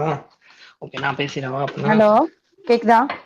வந்துட்டாங்க. மடோனா ப்ளீஸ், நான் என்ன தூக்கி போட்டுட்டே இருக்கு மடோனா. இது வரைக்கும் 10 தடவை வெளில போயிட்டு வந்துட்டேன். நீங்க பேசிருங்க. மடனா பரவாயில்ல இல்லம்மா? மடோனா ஓகே தானே? எனக்கு எதுவும் கேட்கல, நான் பேசிடுறேன். ஓகே போறாரு. நீங்க பேசிருங்க. காளி ரொம்ப ரொம்ப அழகான வாசிப்பு. அம்மாடியோ, ஐயோ சாமி, இதெல்லாம் வந்து என்ன மாதிரி ஒரு மாடுலேஷன்ல கொடுத்தீங்க. என்டையர் ஸ்டோரி ரீடிங்கே சூப்பரா இருந்துச்சு. முதல்ல அதுக்கு ஒரு பாராட்டுக்கள். இனிமே ஸ்டோரி ரீடிங்லாம் நாங்க யாரும் பண்ண போறோம், ஒன்லி காளி தான். அதுவும் இது மாதிரி வட்டார வழக்கம்னா காளி மட்டும்தான். ரொம்ப அழகா பண்ணீங்க. ஏதோ அவங்களே ஏஞ்சி வந்து கதை படிக்கிற மாதிரி. அவங்க கதையை நேத்து நான் பேசுவோம் இல்லை, அதுவும் அப்படிதான் இருந்தது. ஏதோ அந்த பொண்ணே, திருட்டு போன பொண்ணே வந்து நேரா தன்னோட கதையை சொன்ன மாதிரி இருந்தது உங்களோட வாசிப்பு. அன்னைக்கும் என்னால பேச முடியாம போயிடுச்சு. ரொம்ப அழகா வாசிங்க. திருட்டு போன பொண்ணு, நிஜமாவே திருட்டு போன பொண்ணு பக்கத்துல உட்காந்து பேசினா எப்படி இருக்கும், அந்த மாதிரி இருந்தது. இன்னைக்கு வந்து இந்த இமயம் வந்து அதுல என்ன இருக்காருன்னு, தன்னோட கதைய வேற ஒருத்தர் கதையை மாதிரி புத்தகத்துல படிச்ச கதையை மாதிரி சொன்னதா எழுதியிருக்கிறாரு. ஆனா நீங்க படிச்சது நிஜமாவே அவங்களும் பக்கத்துல வந்து உட்காந்துருக்க மாதிரி இருக்கு. சீதா வந்து பக்கத்துல உட்காந்துருக்க மாதிரி இருக்கு. ரொம்ப அருமையா இருந்தது. ஓகே, அடுத்தது கதைக்குள்ள. இந்த இந்த செய்தி வந்து 2-3 தடவை பார்த்துருக்கோம். அந்த இதுல வந்து குழி வெட்டுற பெண், ஐ திங்க் ஏதோ மேகசின்ல கூட, வீக்லி மேகசின்ல கூட வந்ததுன்னு நினைக்கிறேன், கவர் ஸ்டோரி. இந்த மாதிரி ஒரு பெண் வந்து குழி வெட்டுறாங்க அப்படிங்கிறது. ஆனா அதை படிச்சுட்டு கடந்து போயிடுவோம் நம்ம. அது ஒரு நியூஸா மனசுல நிற்கும். இப்படி ஒரு விஷயத்த வந்து இவ்வளவு அழகா டெவலப் பண்ணி அதுல என்னென்ன மாதிரியான பின்னணி இருந்திருக்க வாய்ப்பு இருக்கு, எப்படிலாம் இருக்கும் அப்படிங்கிறத அவ்வளோ அழகா இமயம் வந்து இப்படி டெவலப் பண்ணுறது ரொம்ப பெரிய விஷயம். அப்புறம் ஒரு 2 பெண்கள் பேசிக்கிறதுங்கிறது வந்து வழக்கமான வம்பு அப்படிங்கிறத தவிர்த்து வாழ்க்கையை தான் பேசிக்கிறாங்க அப்படிங்கிறது வந்து நிறைய பேருக்கு தெரியறது கிடையாது. ஏதோ பெண்கள் கூடனாவே சண்டை சச்சரவு இப்படிதான் இருக்கும்னு நினைச்சிட்டு இருக்காங்க. உண்மை அது இல்லை. எத்தனையோ பெண்கள் வந்து இன்னொரு பெண்ணுக்கு ஆதரவா தான் இருக்காங்க. இந்த கதையில அது ரொம்ப அழகா வெளிப்பட்டிருக்கு. அதுவும் சீதையோட கையை வந்து இவங்க பிடிக்கிறது இருக்குல்ல, அது முதல்ல பிடிக்கிறது, 2வது பிடிக்கிறது, அப்புறம் இன்னும் அழுத்தமா பிடிக்கிறது, கடைசியா நான் உனக்கு சமைச்சு கொண்டு வரேன், நீ சாப்பிட்றியான்னு. ஒரு பெண்ணுக்குமான, அதுவும் கஷ்டத்துல இருக்கிற ஒரு உறவை பத்தி அம்பையுடைய அந்த கருப்பு குதிரை சதுக்கம் பார்த்தோம். அந்த பறப்பது போல் வந்து தழுவி கொண்டாள் அப்படின்னு சொல்லிட்டு தன் அண்ணியை வந்து முதல்ல பாக்குற இந்த பொண்ணு வந்து அண்ணி வந்து நாத்தனாரை போய் தழுவிக்குவாங்க. அத்தனை வருஷம் கல்யாணம் ஆகி வந்திருக்க மாட்டாங்க, தழுவிக்குவாங்க. அந்த மாதிரியான விஷயங்கள் வந்து நிறைய நம்ம பார்க்க முடியாது. பேசிக்குவாங்க, போவாங்க அவ்வளவுதான். இல்ல அந்த தொடுதல், பெண்ணும் பெண்ணும் தொடுதலுடைய அந்த வலிமை, அந்த உணர்வு கடத்தல்கள் வந்து ரொம்ப அழகா இந்த கதையிலயும் வெளிப்பட்டிருக்கு. அதுக்கு முதல்ல ஒரு ஹேட்ஸ் ஆஃப். அப்புறம் இந்த குடி பழக்கம் வந்து வேணும்னே வருதா, இல்லை இது மாதிரியான கஷ்டங்கள்ல என்ன செய்யறதுன்னு தெரியாம ஆண் குடிக்க போறது, அதனால வர பிரச்சனைகள் அப்படிங்கிறதும் இருக்கு. ஏன்னா ஒரு தடவை ஆக்சிடென்ட் பண்ண உடனே அங்கேருந்து கூட்டிட்டு வர முதலாளி, நீ வேலைக்கு வேணாம் போன்னு ஈஸியா சொல்லிடுறாரு. அதுக்கப்புறம் அந்த முதலாளி வந்து பணத்தை எரிக்கிறதுக்கும் இதுக்கும் தான் செலவு பண்றாரு. அவரோட லாரி வீணா போன கோவம் மட்டும்தான். அந்த மக்களோட வாழ்க்கை என்ன ஆகும் அப்படிங்கறத பத்தி யோசிக்காம போயிட்டாரு. அது அதுவும் அவங்க ஊர்லயே இருந்திருந்தா அது வேற மாதிரியான நிலைமை. போயிட்டாங்க. அதுக்கப்புறம் திரும்ப அவங்க ஊருக்குள்ள வந்து திரும்பவும் அவங்களோட சொந்தக்காரங்களோட யாருக்கிட்டையும் தொடர்புல போக முடியல. போகவும் தேவையில்லாம போயிடுச்சு. வேற ஒருத்தவங்க கொண்டு போய் அவங்க வளர்த்துக்கிறாங்க. அந்த வளர்க்குற விதம் வந்து அவங்களுக்கு இன்னொரு சொந்தங்களோட தேவையே இல்ல. அப்புறம் அம்மாவே போனதுக்கப்புறம் வேற சொந்தம் இல்ல. அம்மாவுடைய இடத்துல இன்னொரு அந்த அந்த கிட்டத்தட்ட அந்த இடத்துக்கு வந்து அந்த தாத்தா, பாட்டி வராங்க. அதனால தான் இந்த பெண் வந்து சீதா வந்து அங்கேயே தங்கிடுறாங்க. அது ரொம்ப அழகாவே இது வந்து நெறைய நடந்திருக்கும் இந்த மாரி. எனக்கு தெரிஞ்சு ஒருத்தவங்க இதையே சொன்னாங்க. அவங்க வந்து சொந்த அக்கா. அக்கா வந்து அவங்க ரொம்ப வருஷம் கழிச்சு கண்டுபிடிச்சிருக்காங்க சொந்த அக்கா. அவங்க திருப்பி ஆந்திரால கல்யாணம் பண்ணிட்டு போயிட்டாங்க. இந்த அம்மாவும், இந்த பொண்ணும் அவங்க அப்பா மட்டும் தனியா இருந்துட்டாங்க. அக்காவுக்கும் தங்கச்சிக்கும் நடுவுல ஏஜ் டிஃபரன்ஸ் ஜாஸ்தி. 13, 14 வயசுல கல்யாணம் பண்ணி அக்காவ அனுப்பிச்சுட்டாங்க. அக்காவுக்கும் திரும்பி தன்னோட வீட்டோட அட்ரஸோ, தன்னுடைய அப்பா செய்யற வேலையோ, திரும்ப வந்து பார்க்கறதோ எதுவுமே தெரியல. ஆனா நல்லா தான் வாழ்ந்திருக்காங்க. நல்லா வசதியாவும் இருக்காங்க. இந்த பொண்ணு அதுக்கப்புறம் கல்யாணம் பண்ணி குடுத்துட்டாரு. கல்யாணத்துக்கும் கூப்பிடல அவங்க அப்பா. அப்படியே உறவு விட்டு போயிடுச்சு. அவங்க அப்பாவும் ஃபுல் குடிதான். ஆனா நல்ல வேலையில இருந்தாரு. ஒரு கவர்மெண்ட் வேலையில இருந்தாரு. அதனால அவருக்கு எத பத்தியும் கவலை கிடையாது. பொண்ணுக்கு தேவையான ஏதோ குடுத்துட்டு, சாப்பிடறதுக்கு குடுத்துட்டு, அம்மா இல்ல. வேலைக்கு போற இடத்துக்கு கூட்டிட்டு போயிட்டு அப்படியே வச்சுட்டு கல்யாணம் பண்ணி குடுத்துட்டு, அவரும் கொஞ்ச நாள் கழிச்சு அவர் ரொம்ப நாள் இருந்தார் உயிரோட. அதுக்கப்புறம் இந்த பொண்ணுக்கு 2வது கல்யாணம் ஆகி அந்த பொண்ணு கல்யாணம் ஆகி இந்த பொண்ணு வந்து போய் அந்த அக்காவோட 2வது கல்யாணம்ல 2வது அந்த அக்கா போய் அக்கா இந்த பொண்ணோட ஹஸ்பண்ட் தேடி தான் கண்டுபிடிக்கிறாங்க. இந்த மாதிரியான விவகாரங்கள் நிறையவே நடக்குது. இன்னும் இந்த 2 குழந்தைங்களும் வந்து ஊரை விட்டு வந்ததுக்கு அப்புறமா அப்பா, அம்மா இறந்துறதுங்கிறது இந்த வீம்பு. எப்பயாவது திடீர்னு ஒரு பேச்சுக்காக ஒரு வீம்பு. அந்த வீம்புல வந்து இறந்துறதோ, இல்ல வந்து வெறுமையில இறந்துறதோ. இதுல வந்து வீம்புங்கிறத விட வெறுமையில இறந்துடுறாங்க அந்த அம்மா. ஒரு நல்ல நாள் அதுமா கறியும் சோறும் வாங்கி போட முடியலேன்னு. இதெல்லாம் ஒரு மைண்ட் செட் தான். மீரா ஒரு கேள்வி கேட்டாங்க. அப்படி என்ன அந்த நாள்ல வந்து கறியும் சோறும் திங்கணுங்கிறது. ஆக்சுவலா வந்து இன்றைக்கு வந்து நமக்கு எல்லாருக்குமே வசதி இருக்கும் பொழுது அந்த நாளை பத்தின கவலை இல்ல.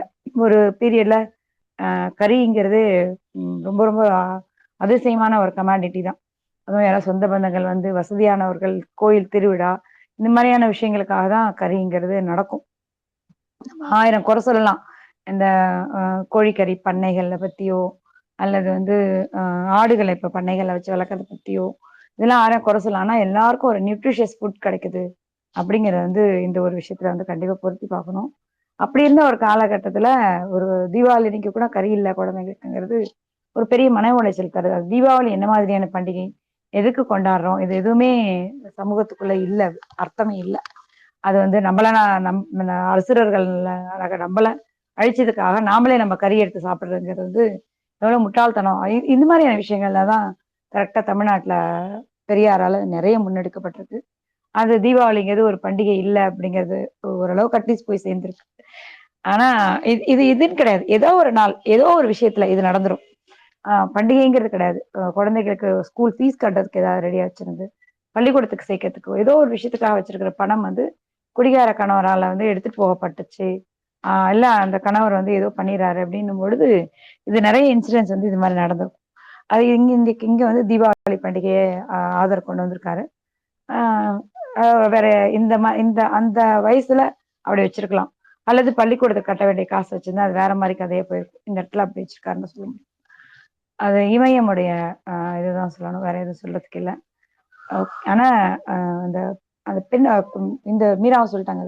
ஒரு பெண்ணா சின்ன பெண் அதை வந்து அவங்க வந்து இந்த அளவுக்கு எல்லா விஷயங்களையும் அலசி ஆராய்ஞ்சு அவ்வளவு அழகா அதை பேசுறது. அப்புறம் வந்து அழுகையை மறைக்கிறதுக்கு சுத்தியும் பார்க்கறதுங்கிறது. இந்த மாதிரியான நுணுக்கமான விஷயங்கள் மனுஷங்களுடைய செயல்பாடுகளை வந்து ரொம்ப அழகா கதைக்குள்ள கொண்டு வந்திருக்காரு. வழக்கம் போல இமயம் வந்து நெஞ்சை தொட்டுட்டார், மனசை தொட்டுட்டார். அவ்வளவுதான் சொல்லணும்.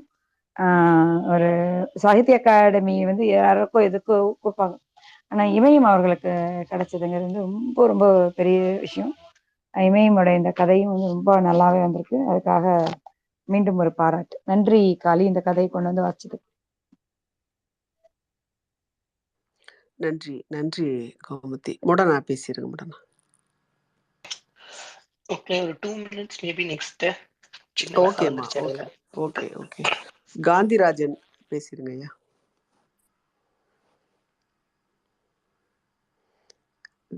காந்திராஜன் இருக்கீங்களா?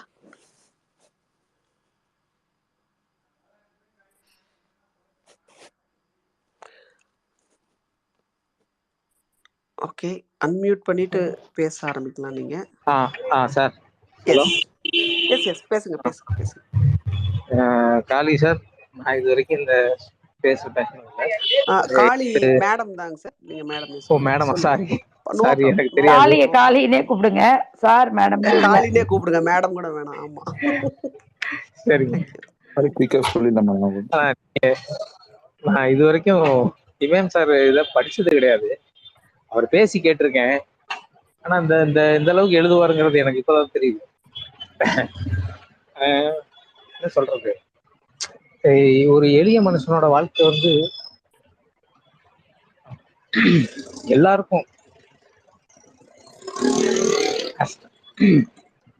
சாரி என்னால பேச முடியல. ஹலோ. இருங்க வரேன். அதாவது வாழ்க்கை நமக்கு எல்லாம் எவ்வளவு கஷ்டப்பட்டு, நம்ம எவ்வளவு வருத்தப்பட்டிருக்கோம். ஆனா இதெல்லாம் கேட்கும்போது நம்ம என்ன கஷ்டப்பட்டோம் அப்படிங்கிறத நினைப்பேன்.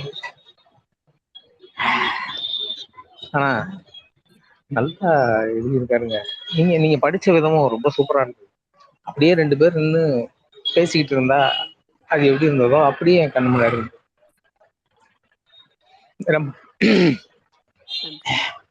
ரொம்ப அருமையா பேசுனீங்க. தேங்க்யூ. நன்றி தோழர், நன்றி தோழர். இது 3வது கதை. நேற்றைய கதையும் நேற்றைய முந்தின நாள் கதையும் டைம் லைன்ல இருக்கும். ரெக்கார்டிங் கேட்கலாம். நன்றி நன்றி தோழர். முடனா பேச முடியுமா? முடனாக்கு அப்புறம் சிவா சொல்லுங்க. ஓகே, சாரி முட்ல. சிறப்பு. ஆமா, கொஞ்சம் நான் 2 நாளைக்கு வேற மிஸ் பண்ணிக்கிட்டேன். ஆனா இன்னைக்கு இந்த கதையை மட்டும் பேசுறேன். நேரம் இருக்கும் பொழுது நம்ம ஜென்ரல் டிஸ்கஷன் போச்சுன்னா நம்ம அது ஷேர் பண்ணிக்கிறேன். திருட்டு போன பொண்ணும் சொந்த வீடும். இது முன்னமே வாசிக்க கிடைச்சங்காட்டி பரவாயில்ல. கொஞ்சம் ஒர்க் நடுவில் அது ரொம்ப சுலபமா இருந்தது கேட்சப் பண்ணிக்கிறதுக்கு. இந்த கதை வந்து பல கோணங்கள்ல எடுத்து நம்ம டிஸ்கஸ் பண்றதுக்கு வாய்ப்பு கொடுத்தாலும் இந்த இந்த நலிந்த மக்கள் பற்றின ஒரு வாழ்வாதாரம் பற்றிய ஒரு கேள்வியை எழுப்பினாலும், இல்லைன்னா இடம்பெயர்ந்து வந்தவர்கள் வந்து வேறு ஒரு தொழிலை தேடி போறதை பற்றினாலும், இந்த இந்த வெட்டியான் என்று சொல்ற இந்த தொழில் குறித்த ஒரு பார்வையா இருந்தாலும், அது இன்னைக்கு கிரெமட்டோரியம் வந்ததுக்கு பின்னாடி இவங்களுடைய நிலை என்னங்கிற ஒரு கேள்வியை எழுப்புறதா இருந்தாலும், இந்த இந்த மாதிரி நிறைய அரசியலா பொலிட்டிக்கலாகவும்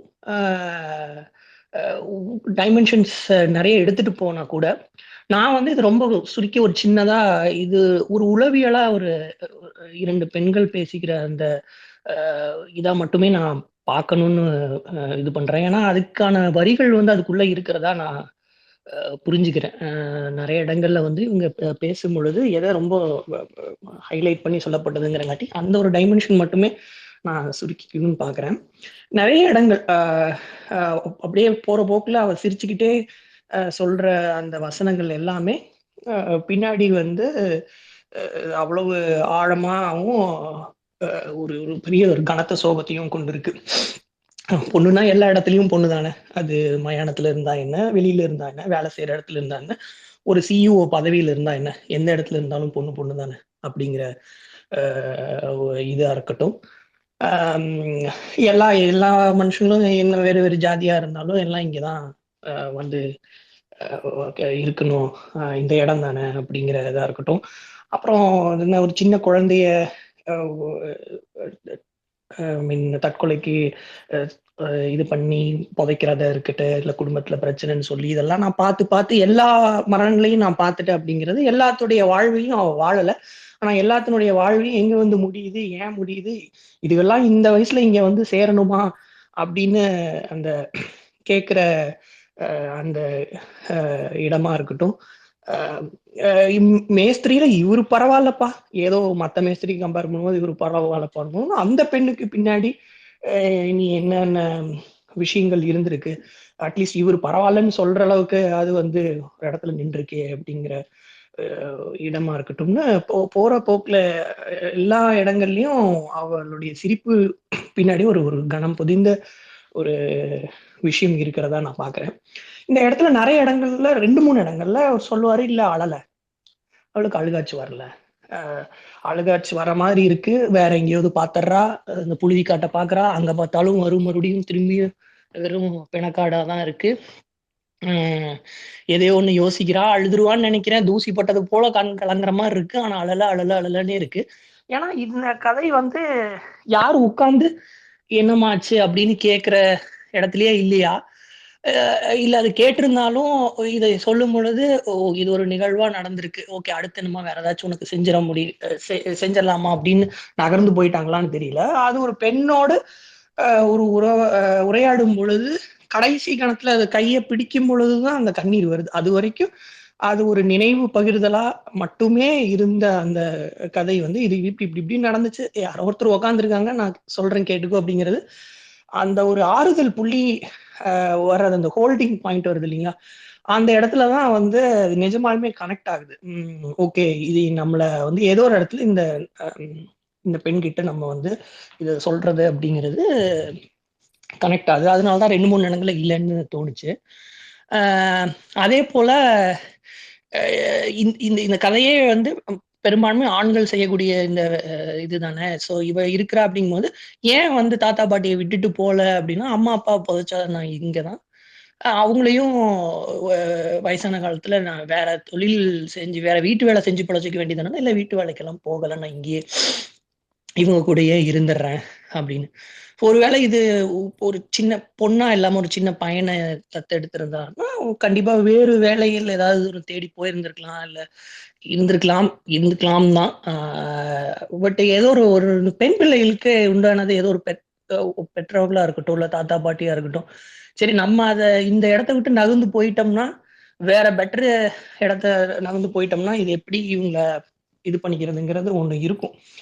அது அந்த மாதிரியான கதைகள் வந்து நம்ம குடும்பத்திலயும் சரி, நம்ம பக்கத்துல பாக்குறதுக்குமே நிறைய கேள்விப்பட்டிருப்போம். அப்படியான ஒண்ணுதான் இவ சொல்லும் பொழுது அவங்களுடைய தாய் தகப்பனுடைய மரணம் வந்து ஒரு தீபாவளிக்கு இல்லாததாகவும், அப்புறம் அவருடைய தந்தை வந்து என் 2 குழந்தைங்களையும் நான் இப்படி பறிவிட்டு நிக்கிறேனேன்னு ஒரு குற்ற உணர்ச்சிகளையும் நிகழ்ந்ததாகவும் சொல்லப்படுது. ஆனா இந்த கதையை இவளுடைய வெர்ஷன்ல தானே சொல்லப்படுது. அது ஒரு சின்ன சிறுமியா தானே இருந்திருக்கும். ஸோ அவளுடைய வெர்ஷன்ல அதுக்கான காரணம் அவ்வளவுதான் இருந்திருக்கும். தீபாவளிக்கு கறி எடுத்துட்டு வரலங்கிறது வந்து இந்த தங்க மீன்கள்ல வந்து அப்பா வந்து எனக்கு பர்த்டேக்கு பொம்மை வாங்கி தரல,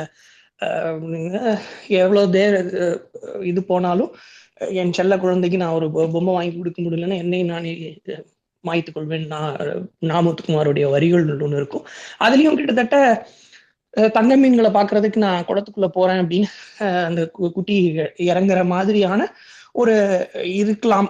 மேபி இவங்க வளர்ந்ததுக்கு பின்னாடி இதுக்கான காரண காரணிகள் தெரிஞ்சிருக்கலாம்.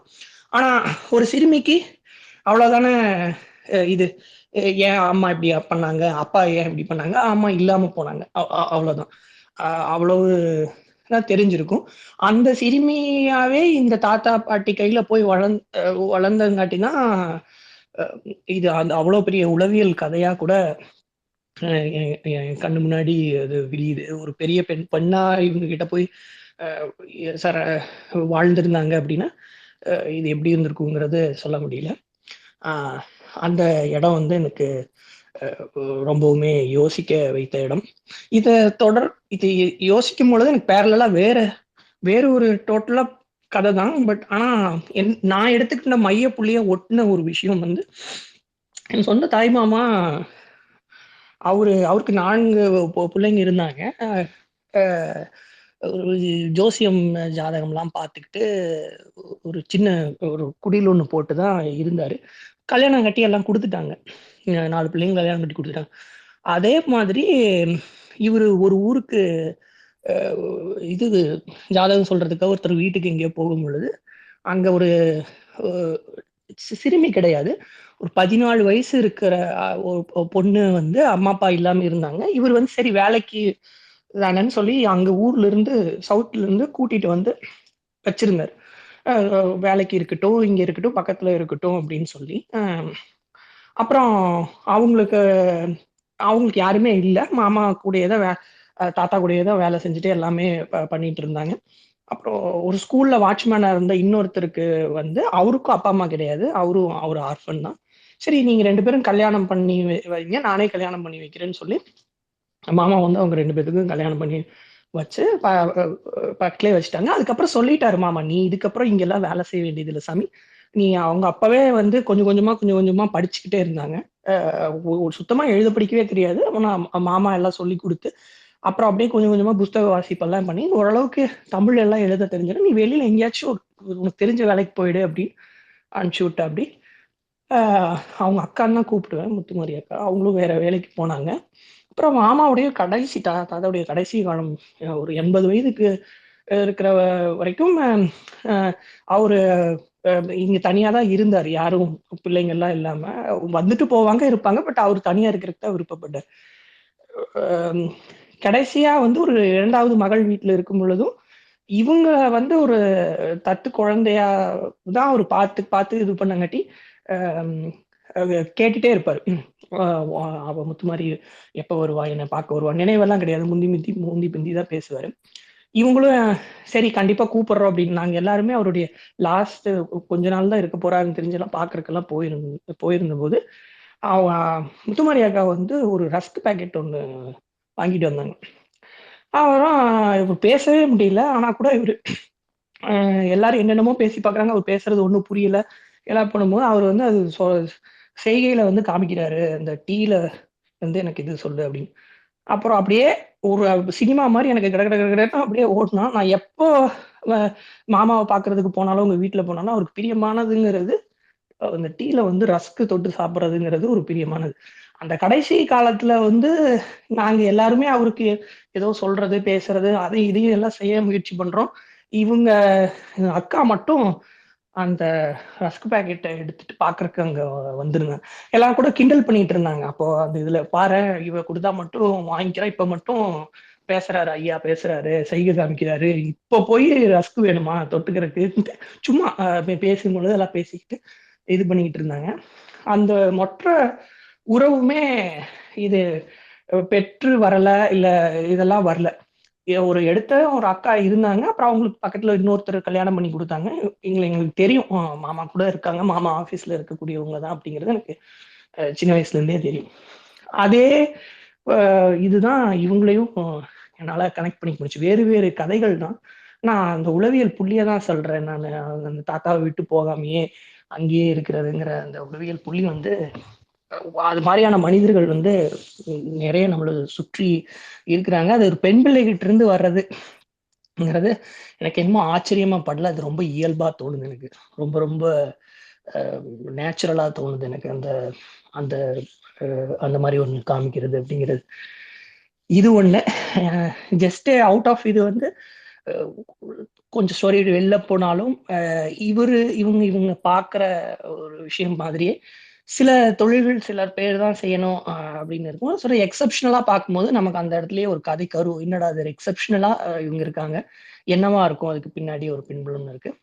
அதே போல நம்ம வீட்டுக்கு பெயிண்ட் பண்ண வர்றவங்களையும் பார்த்தீங்கன்னா பெண்கள் மோஸ்ட்லி எல்லாம் மேலே ஏணியில ஏறி அங்க இங்க நல்லா சாளரத்துல தொங்கி அடிக்கிறது எல்லாமே ஆண்கள் செய்யக்கூடிய ஒரு விஷயமா இருக்கும்.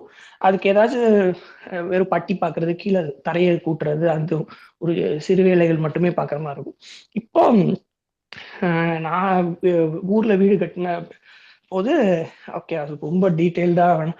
ஒரு சின்ன பிரச்சனை என்ன ஆயிடுச்சுன்னா, நான் அங்க அந்த கட்டுற கம்யூனிட்டியில அவங்க ஒருத்தர் வந்து நானே பெயிண்டிங் கான்ட்ராக்டர் பண்றேன். ஆம், எதுக்குங்க வீடு கட்டினதுக்கு அப்புறம் தான் நாங்க பண்ணலாம், போனதுக்கு அப்புறம் பண்ணோம்.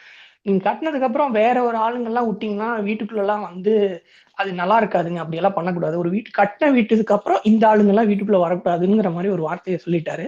அது ஒரு பெரிய சண்டையா போயிடுச்சு. நான் இங்கிருந்து அவர் அப்படி எப்படி சொல்ல போச்சு, இதுக்காகவே அவருக்கு நம்ம அதை கொடுக்கவே கூடாது. அந்த மனநிலையை வந்து என்னால் ஏற்றுக்கவே முடியல. அதை வந்து விட்டுருவோம். நம்ம எங்கே பிடிக்க முடியுமோ நம்ம வேற ஒருத்தர் தெரிஞ்சுக்கலாம்னு சொல்லி அப்புறம் ஒரு நண்பர் ஒரு கட்டடம் கட்டுற ஒரு அவரோட ஃப்ரெண்டு மூலியமா இன்னொருத்தர் பிடிச்சி பெயிண்ட்டுக்கு விட்டுருந்தோம். எனக்கு தெரியல. நான் சொன்னேன் வந்து பார்த்தாங்க, ஃபோன் பண்ணாங்க, சரிங்க பண்ணிடுங்க அப்படின்னு. ஆனா முதல் 2 நாள் மட்டும்தான் ஒருத்தர் ஒரு நடுத்தர வயது ஆண் வந்து பண்ணாங்க. மீதி இருக்கிற 4-5 நாள் 5-6 நாள் வேலைன்னு நினைக்கிறேன். மீதி இருக்கிற 4 நாளுமே இன்னொரு அக்கா தான் வந்து பண்ணாங்க. நானும் இங்கிருந்து தினமும் வீட்டுக்கு ஃபோன் பண்ணி என்ன வேலையெல்லாம் முடிஞ்சதா எப்படிங்கிற அந்த இது இருக்கும் இல்லையா, வீடு கட்டுற பணி தொடர்பா பேசுறதெல்லாம் இருக்கும் பொழுது எனக்கு தெரிய வந்தது இவங்க தான் பண்றாங்க அப்படின்னு தெரிய வந்து. அப்புறம் என்ன ஏதுன்னு விசாரிப்போமோ தெரியல சாமி. அவங்க அங்க இருந்து சைக்கிள்ல வர்றாங்க தினமுமே. சைக்கிள்ல வர்றாங்க. மதியானம் சாப்பாடு வந்து ஒரு சில்வர் கலர் டிஃபன் பாக்ஸ்ல கட்டி எடுத்துட்டு வந்துடுறாங்க. மத்தியானம் சாப்பிடும்போது இங்க நம்ம வீட்டு வராண்டால உட்காந்து சாப்பிட்டு அடுத்து வேலையை பார்த்துட்டு சாயந்தரம் எல்லாம் கைகாலெல்லாம் கழுவிட்டு போயிரு சாமி. அது 3வது நாள் கிட்ட தான் தெரியுது எனக்கு இவங்க வேலை பார்க்கும்போது. அப்புறம் ஒரு நாள் நடந்தே வந்திருக்காங்க. நான் சொன்ன கடைசி நாள் வேலை முடியும் போது ஒரு ஞாயிற்றுக்கிழமையா வரப்போக, இன்னுமா நீங்க இப்படி சொல்றீங்க, சரி நம்ம ஏதாவது வீட்டுல ஏதாவது கறி செஞ்சோம்னா சாப்பாடு இன்னைக்கு வேணான்னு சொல்லிடுங்க, நம்ம வீட்டுல சாப்பிட்டோம் அப்படிங்கறது சொல்லியிருந்தேன். அப்பவும் அது சொல்லியிருந்தாங்க முன்னாடி நாளைக்கு சாப்பிட்டுக்கலாம் அப்படின்னு. அப்பவும் அவங்க அதே டிஃபன் பாக்ஸ்ல தான் எடுத்துட்டு வந்திருந்தாங்க.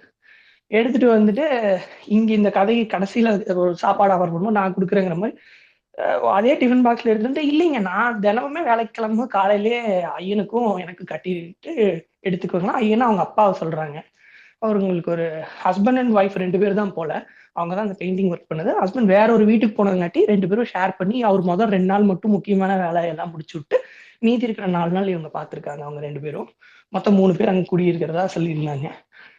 சரி பரவாயில்ல, நீ கொண்டு வந்ததை நாம சாப்பிட்டுக்குவோம், இதையும் சாப்பிட்டுக்கலாம், எல்லாம் சாப்பிட்டுக்கலாம் எடுத்துக்கலாம்னு அந்த அன்னைக்கு இந்த நாள் அப்படி போனதா அம்மா வந்து என்கிட்ட பகிர்ந்துக்கிட்டாங்க. அவங்களுக்கு பின்னாடி இதே மாதிரி ஒரு கதை இருக்கணுங்கிற அவசியம் இருக்குமான்னு எனக்கு தெரியாது. ஏன்னா அந்த டீட்டெயில்ஸ் போகல. பட் எனக்கு கண்ணு முன்னாடி வந்தது.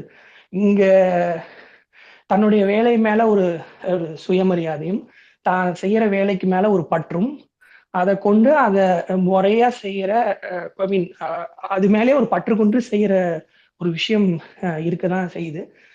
அது நம்ம சாப்பாடு காசு பணம் ஆஃபர் பண்ணாலும் இது எனக்கு இந்த இடம் பிடிச்சிருக்கு, இது இங்கதான் இது வாழ்வு, இது இப்படிதான் இருக்கு, எனக்கு இங்க வீட்டுல இருக்காங்க அப்படிங்கறது அந்த அந்த இது இருக்கு இல்லைங்களா, அந்த ஸ்டேட்மெண்ட் கொஞ்சம் அந்த ஒரு ஹார்டான ஸ்டேட்மெண்ட் தான். அம்மாவா இருக்க போய் அதை கரெக்டா ஹேண்டில் பண்ணாங்க. நானும் வேற ஏதாவது இருந்தேன், என்னால சரியா இதை புரிஞ்சு இந்த சொசைட்டியோட புரிஞ்சு கரெக்டா மிங்கிளா இருந்திருக்குமான்னு தெரியாது. எந்த ஆதாரத்தை கொடுத்துருப்பேன்னு தெரியாது. காசு அதிகமா கொடுத்து அவங்கள கொச்சப்படுத்தி இருப்பேனான்னு எனக்கு தெரியாது. இல்ல சாப்பாடு போட்டு எதையாவது ஒண்ணு பண்ணிருப்பேனான்னு தெரியாது. அந்த இடத்துலதான் நான் இருக்கேன். இந்த கதை வாசிப்போ இல்ல இதெல்லாம் பார்க்கும் பொழுதுதான் இந்த உளவியல் என்னால புரிஞ்சுக்க முடியுது. இந்த ஒரு இரு பெண்கள் பேசிக்கொண்ட அந்த உளவியல், அந்த 2 கைகளை பிடிச்சிருக்கணும், அதுக்கு மேல வரக்கூடிய ஒரு ஆறுதல் புள்ளின்னு ஒண்ணு இருக்கு. நீ ஏன் கொண்டு வர, நானே நாளைக்கு ஆக்கிட்டு வரேன், 2 பேரும் சேர்ந்து உண்ணலாம் அப்படிங்கிற அந்த புள்ளி இருக்கு இல்லைங்களா, அது ரொம்ப பெரிய டேக் அவேவா இது மொத்த கதையிலும் நான் பார்த்தேன். அதை தாண்டி சொல்ற அரசியலை விடவும். ஸோ ரொம்ப அருமையா இருந்தது. நன்றி. எனக்கே இன்னைக்கு வாய்ப்பு கிடைச்சதே பெருசு இந்த வேலையில. தேங்க்யூ மக்களே. மீதி 2 ஸ்டோரியும் நான் ஷேர் பண்ணும்போது பண்ணிக்கிறேன் கண்டிப்பா. தேங்க்யூ முரணா. பர்சனல் கனெக்டோட நீங்க பேசுற நுண்ணுணர்வான விஷயங்கள்ல நாங்க ரொம்ப மிஸ் பண்ணோம். நேத்துக்கும் முந்தானத்து கதைக்கும் நீங்க வந்திருக்கலான்றதை எங்களுடைய நீங்க மிஸ் பண்ணீங்களோ, நீங்க மிஸ் பண்ணீங்க, நாங்க அதை விட மிஸ் பண்ணோம். நன்றி. சிவா தொடர். நேத்திய கதையில பம்பாய் பாட்டின்னு ஒருத்தங்க இருக்காங்க, அது அப்புறம் இன்னொரு நாள் சொல்றேன். ஓகே சரி. சிவா தொடர் நீங்க பேசிருங்க. நன்றி காளி. முதல்ல கதையை பத்தி சொல்லணும்னா கொஞ்சம் ரொம்ப ரொம்ப மனசை டச் பண்ற ரொம்ப கஷ்டமான கதை தான். டச் பண்ண கதை தான். இந்த இந்த பாட்டு ஒண்ணு இருக்கும் இல்லைங்களா? இந்த சமரசம் உலாவும் இடமே, நம் வாழ்வில் காணா சமரசம் உலாவும் இடமே அப்படின்னு இருக்கும். அதுல வந்து இந்த இடத்துல வந்து தான் வந்து நமக்கு வந்து எந்த ஜாதி, மதம் எதுவும் இல்லாம எல்லாரும் இங்க ஒண்ணா இருக்காங்க அப்படின்ற மாரியான ஒரு இது இருக்கும். அதுல அத ஒரு ரிஃப்ளெக்ட் பண்ற மாரி இங்க வந்து இதுவரைக்கும் ஆண் தான் இருந்தாங்க. இதுவரைக்கும் பெண் இல்லாம இருந்தாங்க. ஸோ இதுலயும் ஒரு சமரசம் வந்துட்ட மாதிரியான ஒரு சோகமான சமரசம் தான். அது வந்து பெரிய சந்தோஷப்படக்கூடிய சமரசம் இல்லன்னாலும், இந்த கதையில வந்து அந்த மாரி ஒரு இங்க வந்து ஒரு பெண் வந்து இந்த வேலைய பார்க்குறாங்க. நேரம் இரவு நேரம் லேட்டா போறது, வெயிட் பண்ணி அதுலயும் ஒரு சமூக பொறுப்பு. 7, 8 மணிக்கு கூட வந்து அ அ இறந்தவங்க வருவாங்க. அவங்கள வந்து அவங்களுக்காக குழி வச்சுட்டு போறது, குழி வெட்டி வச்சுட்டு போறது அது மாரிலாம் சொல்லும்போது, ரொம்ப அவங்களுடைய பொறுப்பு, வேலைய அவங்க பார்த்துக்கிறது அந்த மாரியான எல்லாருக்கும் உடைய ஒரு இது மாரியும். பிளஸ் இந்த குடிப்பழக்கம்னு ஒரு விஷயம் வரும்போது, அதுவும் ஒரு காமனான அந்த இந்த இந்த உணர்ச்சி, உணர்வு அப்படின்றதெல்லாம் வந்து ஒரு பெரிய ஆண், பெண் அப்படின்ற ஒரு பால் இதுல வந்து வர்றதில்ல. எல்லாருக்குமான ஒரு விஷயம். ஒரு ஈக்வாலிட்டி வர்றது. அதுலயும் வந்து இந்த மாரி இருக்குது. இது ஒரு நல்ல விஷயம் இல்ல. பட் கெட்ட விஷயம் தான். நல்ல இ நமக்கு ஆரோக்கியமான விஷயம் இல்லன்னாலும், அதுலயும் அந்த பார்வையும் அவரு அ ம சொல்லியிருக்காரு. அதுலயும் இதுல வந்து அ இந்த சொல்லக்கூடிய ஒரு எக்ஸ்கியூஸோ, இல்ல ஒரு இதுவோ வந்து ஆண் மட்டும் சொல்லல, இவங்களும் சொல்றாங்க. இது இந்த மாரியான ஒரு சூழ்நிலை இருக்குன்னு சொல்லிட்டு. இது எல்லா விட இந்த விஷயத்துல வந்து ஒரு ஒரு ரொம்ப எனக்கு என்னுடைய பார்வையில தோன்ற விஷயம், கஷ்டமான விஷயம் எப்படின்னா, இந்த ஜாதி ஜாதி படிநிலை, இந்த அடுக்கு சிஸ்டம் இருக்கிறதுனால, இது மாதிரி ஒரு ஒரு சொசைட்டி இல்லன்னா எல்லா லெவல்லயும் சொல்றேன். இது இங்க இங்க இந்த கதைய ஒட்டினால இந்த விஷயத்த சொல்றோம். இந்த விஷயம் வந்து பார்த்தீங்கன்னா, இவங்க இவ்வளவு கஷ்டப்படக்கூடிய, இவ்வளவு அ துயரமான ஒரு வாழ்க்கைய வந்து ஒருத்தர் வந்து அ வாழ்ந்துட்டு அவங்க பாட்டுக்கு கடந்துட்டு போயிருக்காங்க. இந்த சமுதாயம் அத பார்த்துக்கிட்டே இருக்கு. இன்னும் சொல்லப்போனா அத பார்த்துட்டு இருக்குதுன்றத விட, அவங்க வாழ்க்கை இப்படிதான் இருக்கணும் அப்படின்னு ஒரு சட்டம் வேற போட்டு, அவங்க அப்படியே இருக்கிறத மேக் ஷூர் தட் இவங்க இப்படிதான் இருக்கிறாங்க அப்படின்றத பார்த்துக்கிட்டே இருக்கிற ஒரு குரூயல் அ கன்னிங் கம்யூனிட்டி தான் வந்து அடுத்தடுத்த படிநிலையில இருந்துகிட்டே இருக்கு. இது இப்ப எப்படி அத பார்க்க மாரி அப்படின்னா, இதையே நம்ம அப்படியே வெ வெளிநாட்டுல இருக்கவங்ககிட்ட பொருத்தி பார்க்கும்போது பார்த்தா, இது ஒரு ஃப்யூனரல் சர்வீஸ்ன்னு ஒரு சர்வீஸ் இருக்கும்.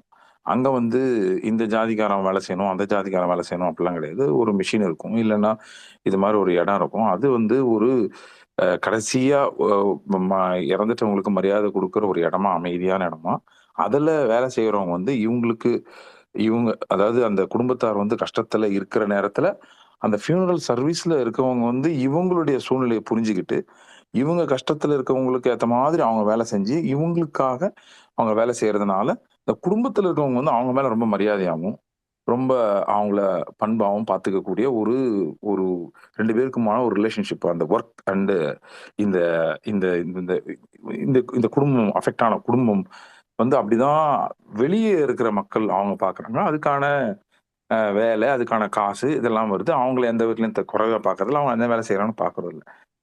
என்ன கஷ்டம்னா, ஒரு இப்படி ஒரு ஒரு தேவையில்லாத ஒரு ஒரு சிஸ்டத்த உருவாக்கி, அந்த சிஸ்டம் வந்து இப்படி ஒரு அசிங்கமான ஒரு சிஸ்டத்த உருவாக்கி, அத வந்து வி மேக் ஷூர் இதே மாரி இருக்குதான்னு சொல்லி, எல்லா படிநிலையிலும் ஒவ்வொருத்தரும் அத நம்ப பார்த்துக்கிட்டு, அத கண்டிப்பா இதே லெவல்ல இருக்காங்களான்னு பார்த்துட்டு இருக்கிற இந்த விஷயம் வந்து நம்மளால ஏத்துக்கிறதுக்கு ரொம்ப மனசு கஷ்டமா இருக்கு. ஏன்னா, இவங்க எப்படி இருக்க வேண்டிய சொசைட்டின்னா, எப்படி வெளிய நாட்டுல எப்படி வெளிய இப்ப இந்தியா விட்டு வெளிய வந்தா எப்படிலாம் இருக்காங்கன்னா, ஒரு சாதாரணமான வேலை. அவங்க வந்து ஒரு ரெஸ்பெக்டபிளான வேலை.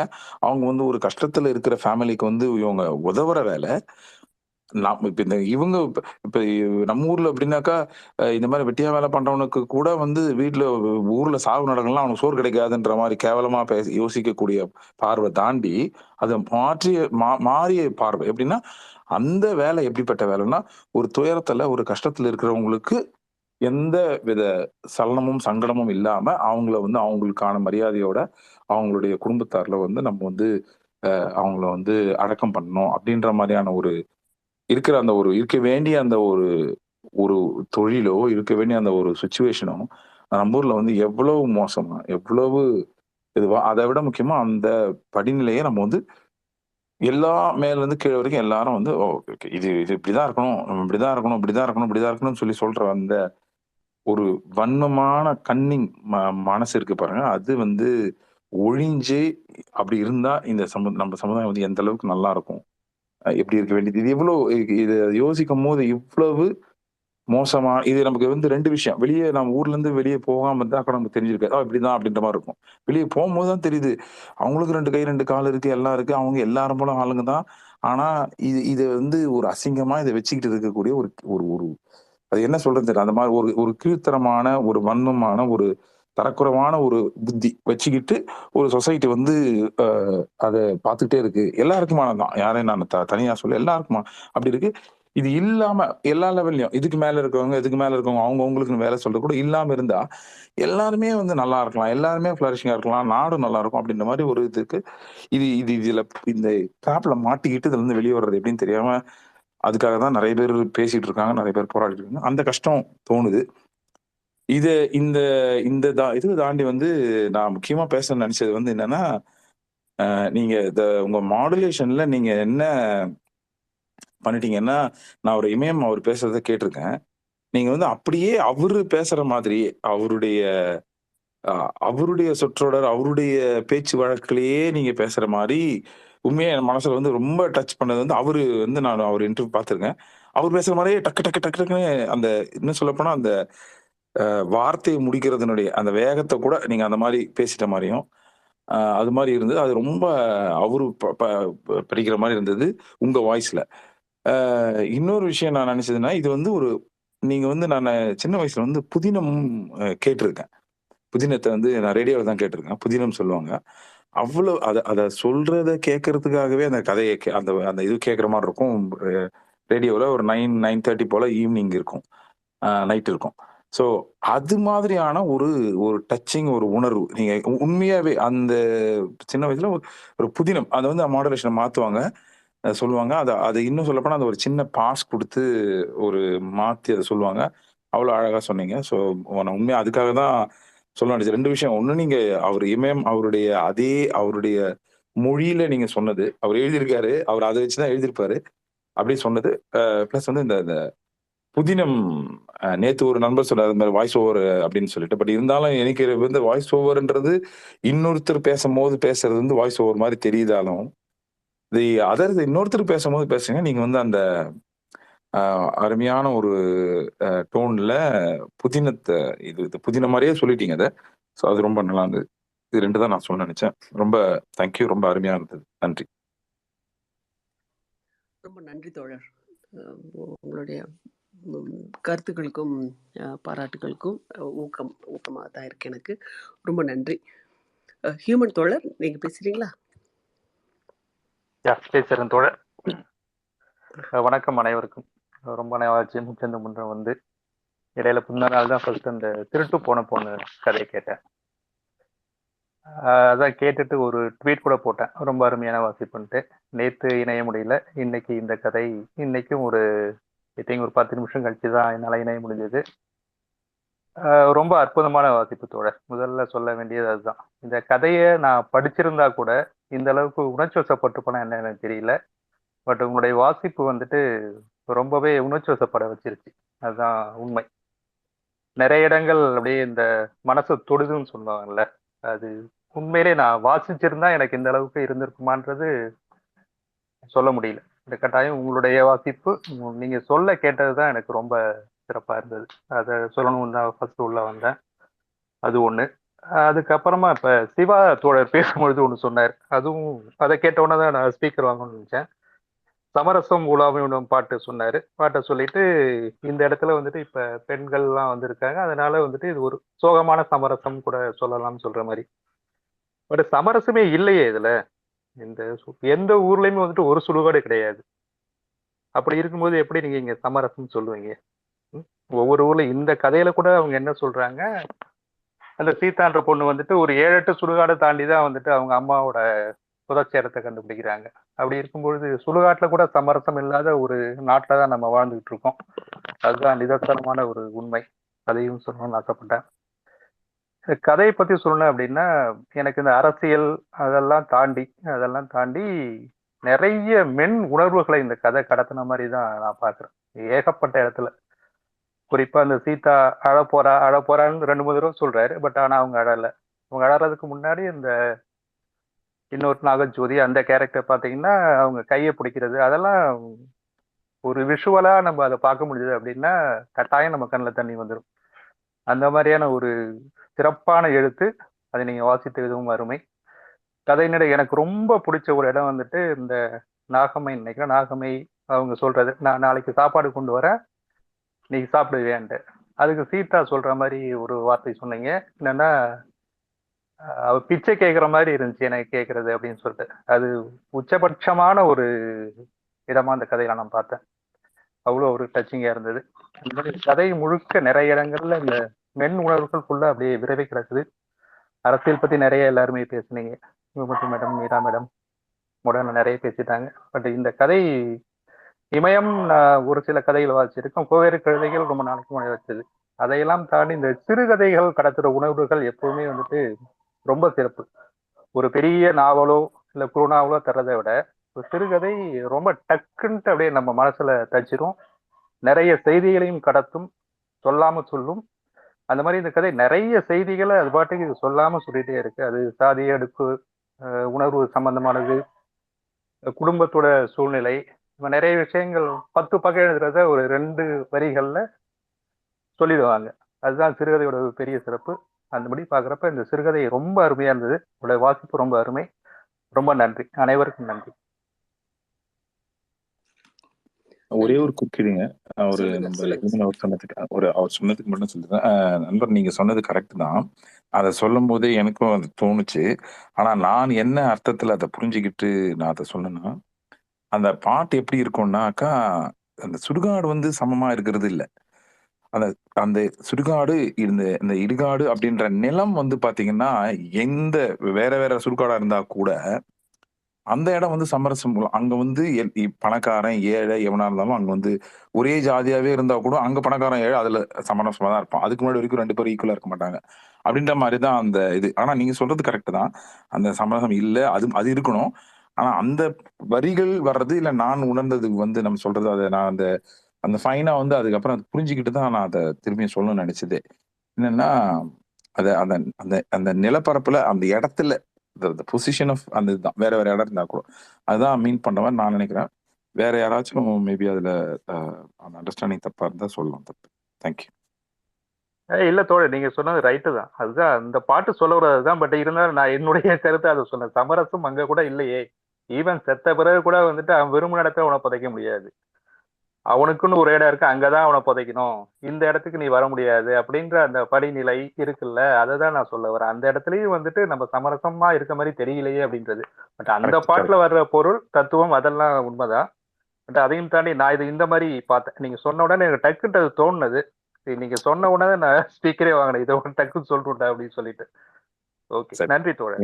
நன்றி நன்றி நன்றி. நன்றி தோழர். ஒரு ஆஸ்பெக்ட்ல மட்டும் சிவா தோழர் சொன்னார். ஆக்சுவலா பெண் அப்படின்ற இதுல நன்றி நன்றி. ஹியூமன் தோழர் ரொம்ப அருமையான கருத்துக்கள். ரொம்ப நன்றி பகிர்ந்ததற்கு. தினேஷ் வாங்க பேசிடுங்க. தினேஷ் இருக்கீங்களா? கேக்குதுங்களா? சாரி கேக்குதுங்கம்மா, பேசிடுங்க. ஒன்றும் இல்லைங்க சார். நான் வந்து ஃபுல்லா கேட்கல இந்த கதையை. இருந்தாலும் இந்த டாபிக் பத்தி கொஞ்சம் பேசணும்ட்டு ஒரு ஆர்வம் இருந்தது. அதனாலதான் சார் வந்தேன். சொல்லுங்க. இல்ல, இப்போ வந்து நம்ம சொல்றோங்க அந்த இடத்துல வந்து சமரசம் உலாவும் இடம். அது வந்து அப்படி சொல்றீங்க. வேறு விதமான இடுகாடுகள் இருந்தாலும் அந்த இடத்துல பொதுவா சமரசம் இருக்கு. அதனால நம்ம சமரசம் உலாவும் இடம் அப்படின்றோம். அது வாழ்ந்து முடிந்த பேருக்கு அவங்களுக்கு சமரசம் இருக்கா இல்லையா அப்படின்றது நமக்கு தெரியாது. ஆனா இருக்கிறவங்களுக்கு வந்து அது வந்து சமரசம் இல்லாம தானே இருக்கு. அதை பத்தி தான் என்னுடைய கேள்வியா இருக்கு. வாழ்ந்து முடிந்தவங்க அவங்க சமரசமா இருக்காங்களா இல்லையான்றது நமக்கு தெரியாது இல்ல. இறந்து போயிட்ட பிறகுதான் அவங்களுக்கு தான் அது தெரியும். பட் இருக்கிறவங்களுக்கு அந்த அடக்கம் பண்றும் போது அந்த இருக்க சுற்று வட்டார மக்களுக்கு அப்போ வந்து அது சமரசம் இல்லாம பேதமையோட தானே இருக்கு. சரிதாங்க தினேஷ். இந்த இந்த அமர்வை பொறுத்த மட்டும் நம்ம ஒரு புத்தக வாசிப்பு அதுல வந்த ஒரு இதோட ஒரு பாடலை கனெக்ட் பண்ணி தோழர் பேசுனாங்க, அவ்வளவுதான். ஸோ அதை நோக்கி நம்மளுடைய விவாதம் நகர வேண்டாம். வேற வேற சந்தர்ப்பங்கள்ல அந்த விவாதம் நம்ம பண்ணிட்டு தான் இருக்கோம். இன்னைக்கு நம்ம இந்த கதையை பற்றின பின் விவாதத்தை சந்திப்போம். ஆக்சுவலி தோழர் சிவா தோழர், நானே ஹியூமன் தோழர் பேசும்போது இன்னொரு விஷயம் சொல்ல நினைச்சேன். இந்த சுடுகாட்டிலேயே கூட அது இல்லை பார்த்துங்க. அதாவது மேபி ஹியூமன் தோழர் மாதிரி மல்டிபிள் சுடுகாடுகள் இருக்கிற ஒரு விஷயம் எஸ்டாப்ளிஷ் பண்ணப்பட்டிருந்தது. இதே சுடுகாட்டிலையுமே ஏற்றத்தாழ்வு இருக்கிறத வந்து சீதா கேரக்டர் சொல்லுது. இவங்கள எதுக்கு வந்திருக்காங்க எல்லாருமே? அந்த பெணக்குழின்னு சொல்றாங்க. பெணக்குழி மேடாக்கி மூடி வெறுமனே குங்குமம் தெளிச்சு அந்த இதையும் பண்ணிட்டு போயிருக்காங்க. இவங்க இந்த நாகமணியா அவங்க வந்திருக்கிறதே எதுக்கு அப்படின்னா ஒரு சமாதி கட்டுறதுக்கு. சீதா சொல்றாங்க, பணம் இருக்கிறவங்க சமாதி கட்டிக்கிறாங்க, சமாதி கட்டுறது தான் எங்களுக்கு இங்க இட பற்றாக்குறையே இருக்கிறது காரணம். வசதி இல்லாதவங்க சமாதி கட்டுறது இல்லை, புதைச்சிட்டு அந்த மேடு எப்போ ஈக்குவலா தரையாகுதோ அதுக்கப்புறம் திருப்பி ஒரு இடத்துல 5-10 பணமாவது இருக்கும், திரும்ப திரும்ப மீள தோண்டி அந்த இடத்த பயன்படுத்திட்டே இருப்போம். பட் பணம் வசதி இருக்கிறவங்க சமாதியை கட்டிடுறதுனால அந்த இடம் தான் அதனாலதான் எங்களுக்கு இடப்பற்றாக்குறை வருது அப்படின்றதையும் சொல்றாங்க. ஸோ அந்த இடத்துல கூட பண வசதி இருக்கிறவங்க சமாதி கட்டிக்கிறதும், இல்லாதவங்க பிணக்குழி மண்மேடோட போயிடுறதையும் கூட இந்த கதையில எஸ்டாப்ளிஷ் தான் பண்ணியிருக்கிறாங்க. இன்ஃபேக்ட் ஹியூமன் தோழர் சொல்ற மாதிரி ஒரு விஷயம் 2 விஷயம் இல்லை. ஆக்சுவலா இந்த இதுல சொன்ன விஷயங்கள் நிறைய விஷயங்கள், அந்த பெண்ணுடைய வாழ்வு, அந்த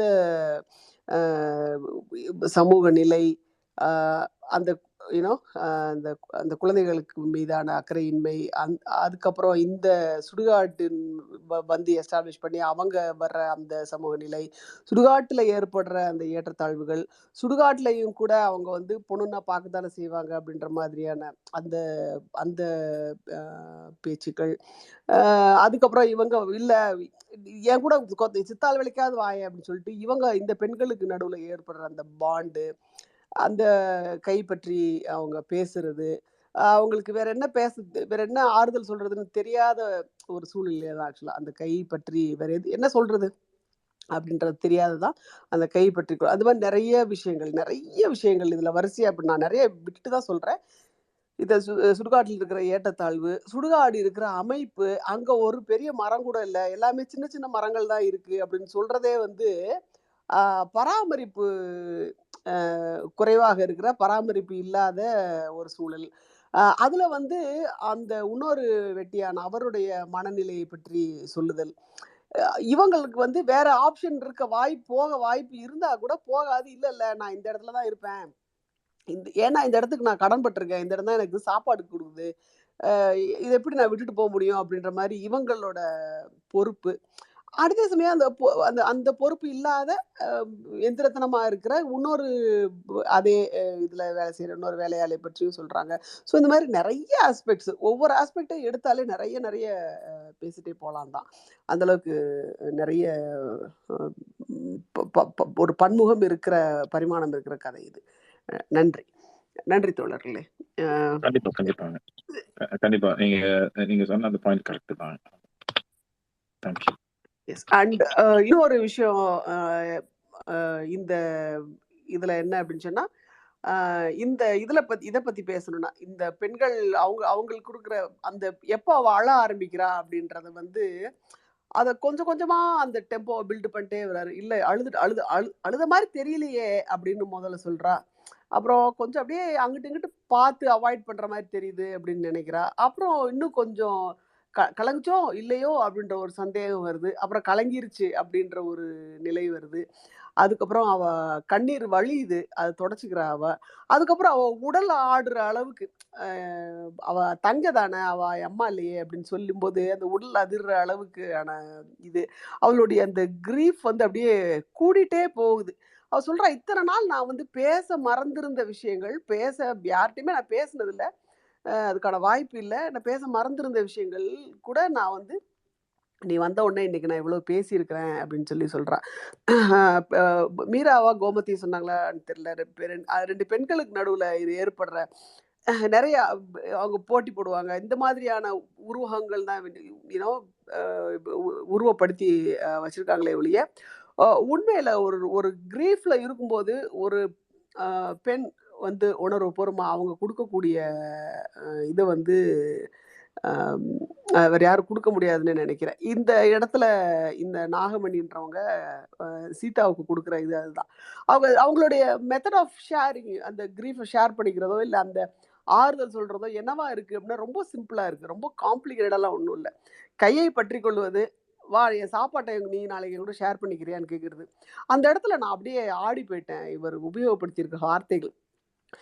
"நாளைக்கு சாப்பாட்டு எடுத்துட்டு வரேன். நீ சாப்பிடுவியா?" அப்படின்னு சொல்லி கேட்கிறது எப்படி இருந்ததுன்னா, "நாளைக்கு நீ எனக்கு பிச்சை போடுறியா?" அப்படின்னு சொல்ற மாதிரி இருந்தது அப்படின்னு சொன்னது வந்து ரொம்பவே எனக்கு நெறைய சமயங்கள்ல நம்ம ஒருத்தவங்களுக்கு ஏதாவது செய்யணும் அப்படின்னு நெனைப்போம். ஆனா, அத அவங்க எந்த அஃபென்ஸும் இல்லாம ஏத்துக்கணுமே அப்படின்ற பரிதவிப்பு வரும் பார்த்தீங்களா? அத நெறைய தடவ நம்ம ஃபீல் பண்ணியிருப்போம். அத அப்படியே வார்த்தையில கொண்டு வந்த மாரி இருந்தது.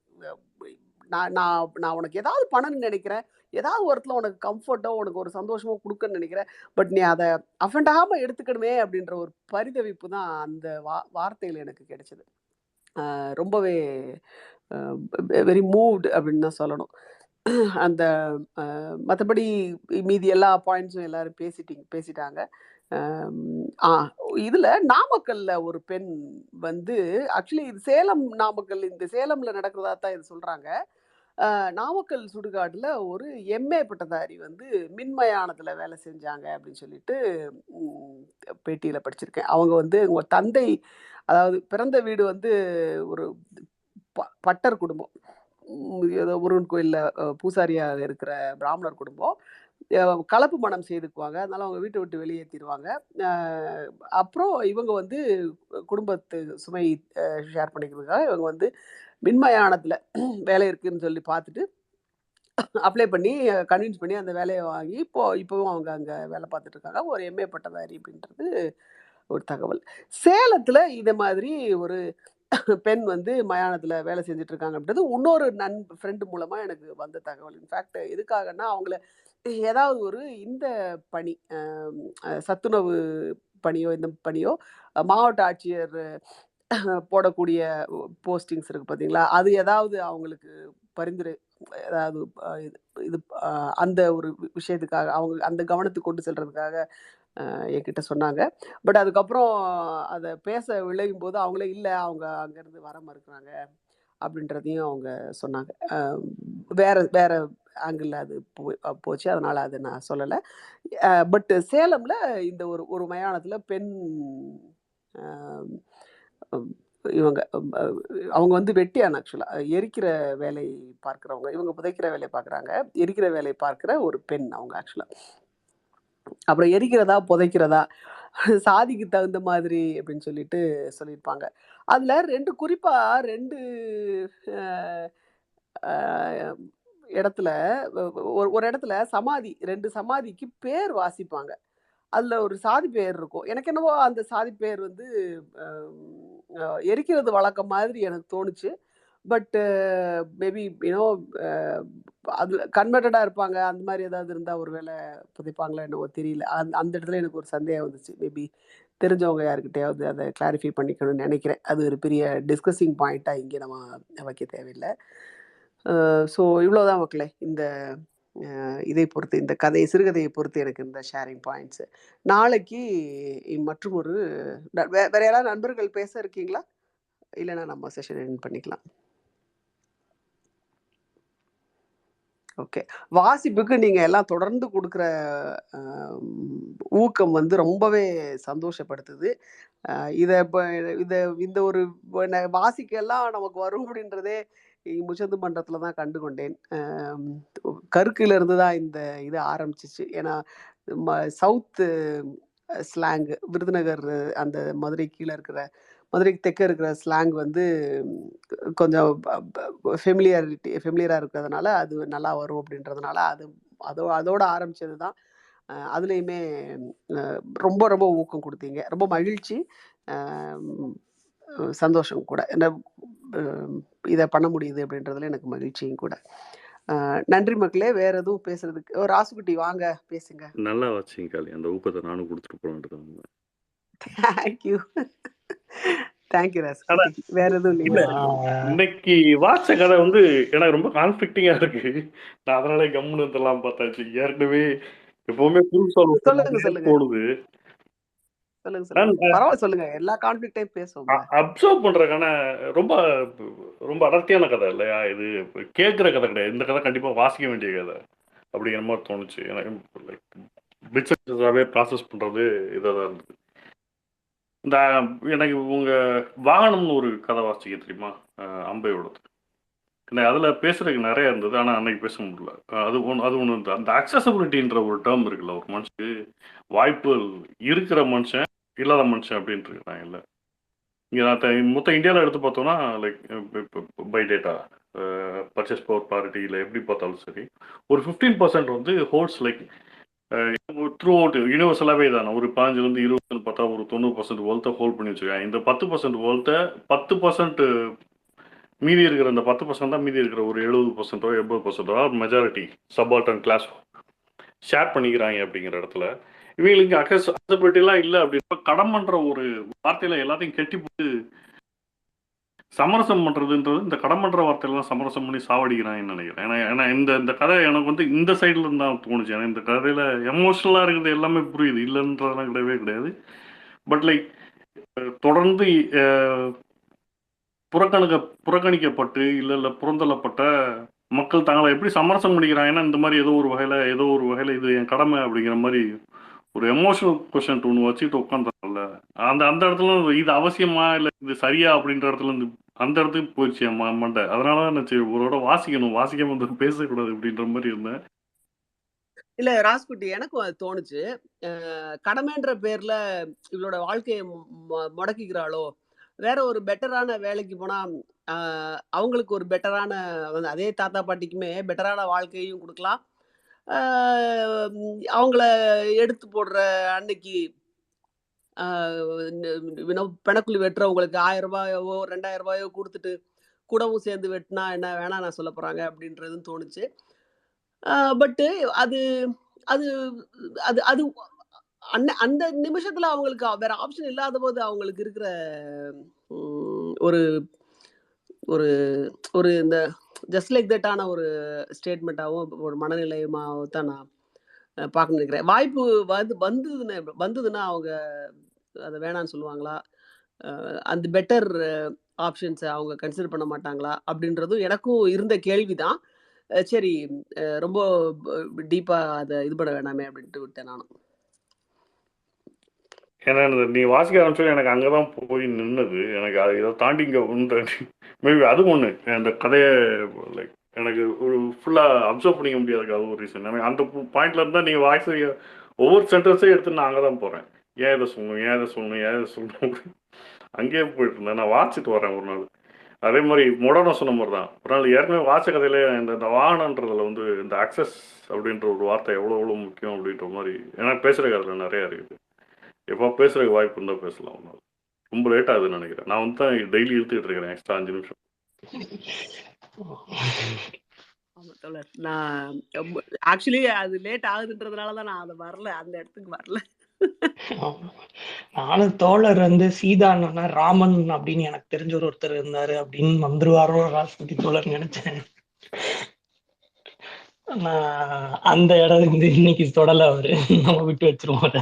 இல்ல முடலாம் எக்கச்சக்கமா இருக்காங்க. ஒரே ஒரு சீட்டாக்காக பேசினாலும் இங்க இருக்கிற வெட்டியா 50 பேர் ராமனாதான் இருக்கான். அது பேசலாம் சரி அதுதான் நம்ம இன்னைக்கு வேணாம். நான் அந்த இடத்துக்கு போகல. நான் என்னோட கதை இந்த பக்கம் வேற எங்கேயும் போயிட்டு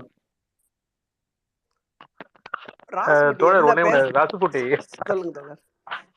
இல்ல இப்ப ராசுகுட்டி சொல்றாரு இது கடமைட்டு அவங்க இருக்காங்க. கடமைட்டு அவங்க இல்லவே இல்லை தோழர். அது திணிக்கப்பட்டது தானே. அது இப்ப கூட நீங்க பாத்தீங்க அப்படின்னா அவங்க விருப்பப்பட்டு அதுல கிடையாது.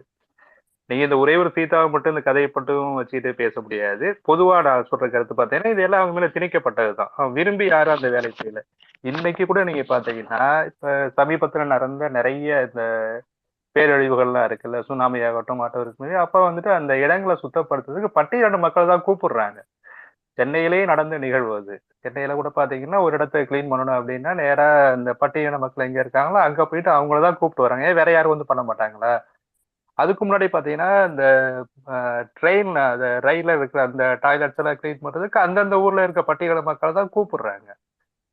அந்த அதாவது இவங்க தான் இந்த வேலைக்கு அப்படின்னு சொல்லி எழுதி வச்ச மாதிரி தான் எல்லாமே நடந்துட்டு இருக்க ஒழிய இவங்க விருப்பப்பட்டு போகவே இல்லை.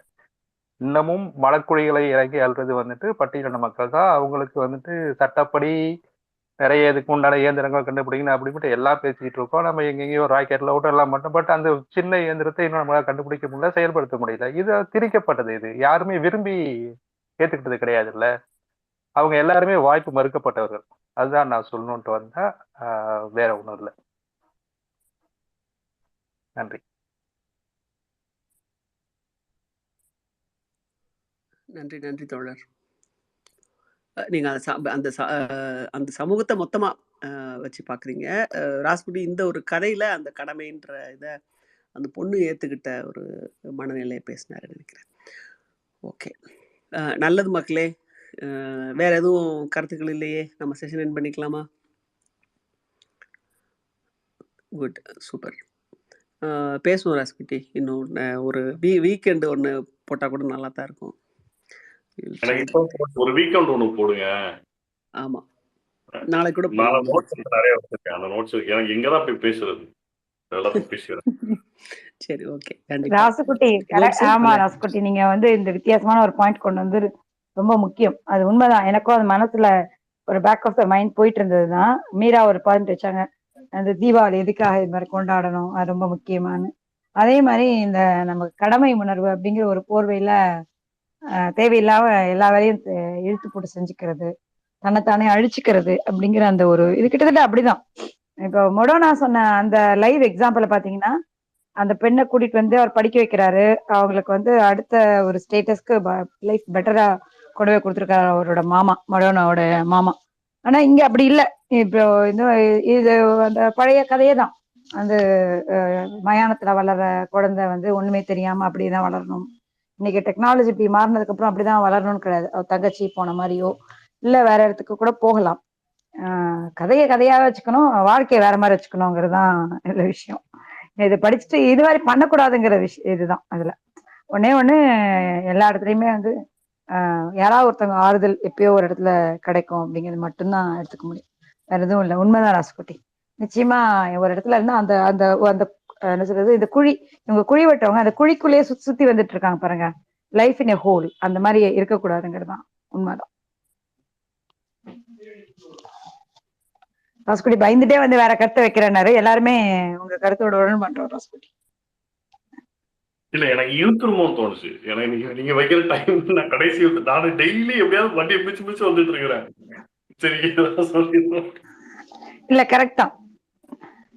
அத ஒரு மாதிரி சட்டிலா வச்சாங்க மீராவும் இல்லாம. அது வந்து அது இப்ப இருக்கிற அந்த அந்த ஏதாவது கெட்டது நடந்துச்சுன்னா லைஃப்ல அதை பிராய்ச்சிட்ட மாதிரி எப்படி வீணா ஒண்ணும் இல்லாதவங்களுக்கு செய்யறதுங்கிறது, அந்த மாதிரி அப்படி தன்னை நினைச்சுக்கிறது, அல்லது வந்து ஏதோ வயதானவங்களுக்கு செய்யறது, வசதி இல்லாதவங்களுக்கு செய்யறது, அல்லது இது இன்னொரு மனநிலையும் இருக்கு. வசதியானவர்கள் கொஞ்சம் வசதி இல்லாதவர்களுக்கு தான தர்மம் பண்றது, இது எல்லாமே இதோட வெவ்வேறு மனநிலைகள் தான். ஏதோ ஒரு இடத்துல செய்யற தப்பு சொசைட்டியா ஒரு பார்ட்டிசிபேஷன் மாதிரி இப்படி பண்றது. அட்லீஸ்ட் வசதியானவங்க தான தர்மம் பண்றதுங்கிறது ஒரு ஃபியூ மினிட்ஸ் ஜாப். இது லைஃபே அழிச்சுக்கிறாங்க பாருங்க. இது வந்து ஒரு சரியான எக்ஸாம்பிள் கிடையாதுதான். டோனி வந்திருக்கிறாரு. ஆமா, நான் சாரி, நான் வந்து ஆமா, தேங்க்ஸ் காளி, கோமதி. நான் இதுதான் பையன் நிறைய பேர். இல்ல டோனி, சாரி, பேசுங்க. சொல்லுங்க ராசுகுட்டி, முடிங்க நீங்க. இல்ல, இந்த டிஸ்கஷன் பெருசா போயிருமோன்னு ஒன்று யோசிச்சுட்டு இருந்தேன். கரெக்டா போகுமான்ற கொஸ்டின் எனக்கு இருந்தது ஃபர்ஸ்ட். ஏன்னா நான் வாட்சிட்டேன் அப்படின்னா தெளிவா பேசுகிறோன்ற மாதிரி இருந்தேன். எனக்கு இந்த பக்கம் பண்றதெல்லாம் பிரச்சனையே கிடையாது. ஒரு இண்டிவிஜுவலா லைக் அதை விட்டு எஸ்கேப் ஆகிறதுக்கான வாய்ப்பே இல்லை அப்படின்ற அந்த டெட் அண்ட் ஹிட் பண்ணதுக்கப்புறம் வேறு வழி இல்லை. இது ஒரு வகையில் கரெக்ட்.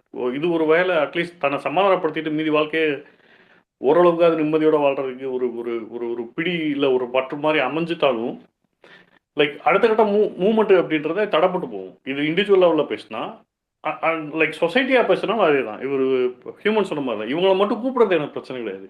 இவங்களுக்கு இதை தாண்டி இன்னொரு ஆப்பர்ச்சுனிட்டியை கொடுக்காம ரிஸ்ட்ரிக்ட் பண்ணிக்கிட்டே வச்சுக்கிட்டே இருக்கிறது இல்லை, வேற வழி இல்லை அப்படின்னு அவங்கள அதை அக்செப்ட் பண்ண வைக்கிறது இருக்குல்ல, அது அதோட ஒரு மோசமான ஒரு மோசமான ஒரு செயல் இல்லையா. இந்த இருக்கிற இந்த பவர் ஸ்ட்ரக்சரை அப்படியே மெயின்டைன் பண்ணிக்கிட்டே இருந்துருக்கிறாங்க. இன்னைக்கு ரோமிலா தாப்பரோட ஒரு இன்டர்வியூ பார்த்தோம். Like she was 15 years old. India independence India கிட்டச்சப்ப அவங்க சொன்ன ஒரு வார்த்தைனா, we become citizens from being a subject of colonial crown அப்படின்னு சொல்லிட்டு. அந்த இது இருந்தப்ப அவங்களுக்கு நிறைய எதிர்பார்ப்பு இருந்திருக்கும் இல்லையா. எல்லாத்துக்குமே ஜென்ரலாக சுதந்திரம் வாங்கினப்ப எல்லாத்துக்கும் அந்த எதிர்பார்ப்பு இருந்திருக்கும். ஒரு சாதாரண ஒரு பிரஜையாக இருக்கிறத தாண்டி ஒரு சுதந்திரமான ஒரு குடியானவனா மாறுறான், ஒரு குடிமான ஒரு நாட்டுக்கு மாறுறான் அப்படின்றப்ப இன்னைக்கு அந்த எண்ணம் இல்லை அந்த எதிர்பார்ப்பு இருந்திருக்கும் 1947. இன்னைக்கு இருக்குதா அப்படின்னா பெரிய லெவலில் அந்த இதில் பவர் ஸ்ட்ரக்சர் அப்படின்னா இங்கே 2 தான், ஜாதியும் மதமும் மட்டும்தான். இந்த ஜாதியும் மதமும் ஏதோ ஒரு வகையில் மாறி இருக்கா அப்படின்னா பெருசாக மாறவே கிடையாது. அப்படியே இருக்குது இந்த ஸ்ட்ரக்சர். அப்படியே இந்த மெயின்டைன் பண்ணிகிட்டே இருக்கிறாங்க. டெமோக்ரஸின்னு சொன்னோம், டெமோக்ரஸியை டீரெயில் பண்ண வேலையெல்லாம் பண்ணிக்கிட்டு தான் இருந்தாங்க. மறுபடியும் இந்த ஓட்டு வேணால் போட்டுக்கிட்டே இருக்கும் மறுபடிய அந்த 1947 இல்லை ரொமிலா தாப்பர் மாதிரி ஒரு ப்ரிவிலேஜ் இருக்கிறவங்களுக்கு, ரொம்ப ப்ரிவிலேஜ் ஆனால் அவங்கள ரூலிங் கிளாஸோட ஒரு பாட்டு இன்னைக்கு வரைக்கும், லைக் ரைட் ஃப்ரம் பர்த் இல்லையா, பர்த் ப்ரிவிலேஜ் இதெல்லாம் அவங்களுமே இதே தான் சொல்கிறாங்க. பெருசாக அந்த ரெண்டுமே மாறவே இல்லை அப்படின்னு. இவ்வளோ ப்ரிவிலேஜாக லைக் மெயின் ஸ்ட்ரீமில் இருக்கிற ஒருத்தரோட ஸ்டேட்மெண்ட்டே இதாக தான் இருக்குது அப்படின்னா, லைக் சபால்டன் கிளாஸாக இருக்கிற ஒரு மெஜாரிட்டி பாப்புலேஷனுக்கு அவன் என்ன சொல்லுவான், அவங்களோட எதிர்பார்ப்பு என்னவா இருந்திருக்கும், அவங்களுக்கு எதிர்பார்ப்பு இருந்திருக்குமானே எனக்கு தெரியல. எதிர்பார்ப்பு இருந்திருக்கும் கண்டிப்பாக. சுதந்திரன்றது வந்து பிரபலமான ஒரு விஷயமா எல்லாருக்குமே தெரிஞ்சிருந்த ஒரு கான்சைன்ஸில் இருக்கிற ஒரு விஷயமா இருந்தாலும், ஆனால் நத்திங் சேஞ்ச் இல்லையா. அப்போ அந்த சொசைட்டியோட பவர் ஸ்ட்ரக்சர் என்னவா இருந்துச்சோ அது அப்படியே இருந்துகிட்டு இருக்குது. அட்லீஸ்ட் அந்த டைமில் ரூலிங் கிளாஸ்க்கு இருந்த அந்த கன்சைன்ஸ் கூட இப்போ இருக்கிறவங்களுக்கு இல்லை அப்படிங்கிறது தான் டிகிரேடேஷன். இது வந்து like India was suppose to fail. இந்தியாவும் அப்படி தான் சொன்னாங்க, பாகிஸ்தான் அப்படி தான் சொன்னாங்க. பாகிஸ்தானுக்கு அது நடந்துருச்சு. அட்லீஸ்ட் பாகிஸ்தான் 2 உடைஞ்சி, இந்தியா 2 உடையலை. அப்படி உடையலை இல்லை 3 உடையலை எதிர்பார்த்த மாதிரி இல்லை. அந்த டைமில் அந்த பாப்புலர் ஒப்பீனியனை டிஃபை பண்ணிட்டாலும் but nothing change. As a சொசைட்டியாக பெருசாக ஒன்றுமே மாறல அப்படிங்கிறது தான் நல்ல.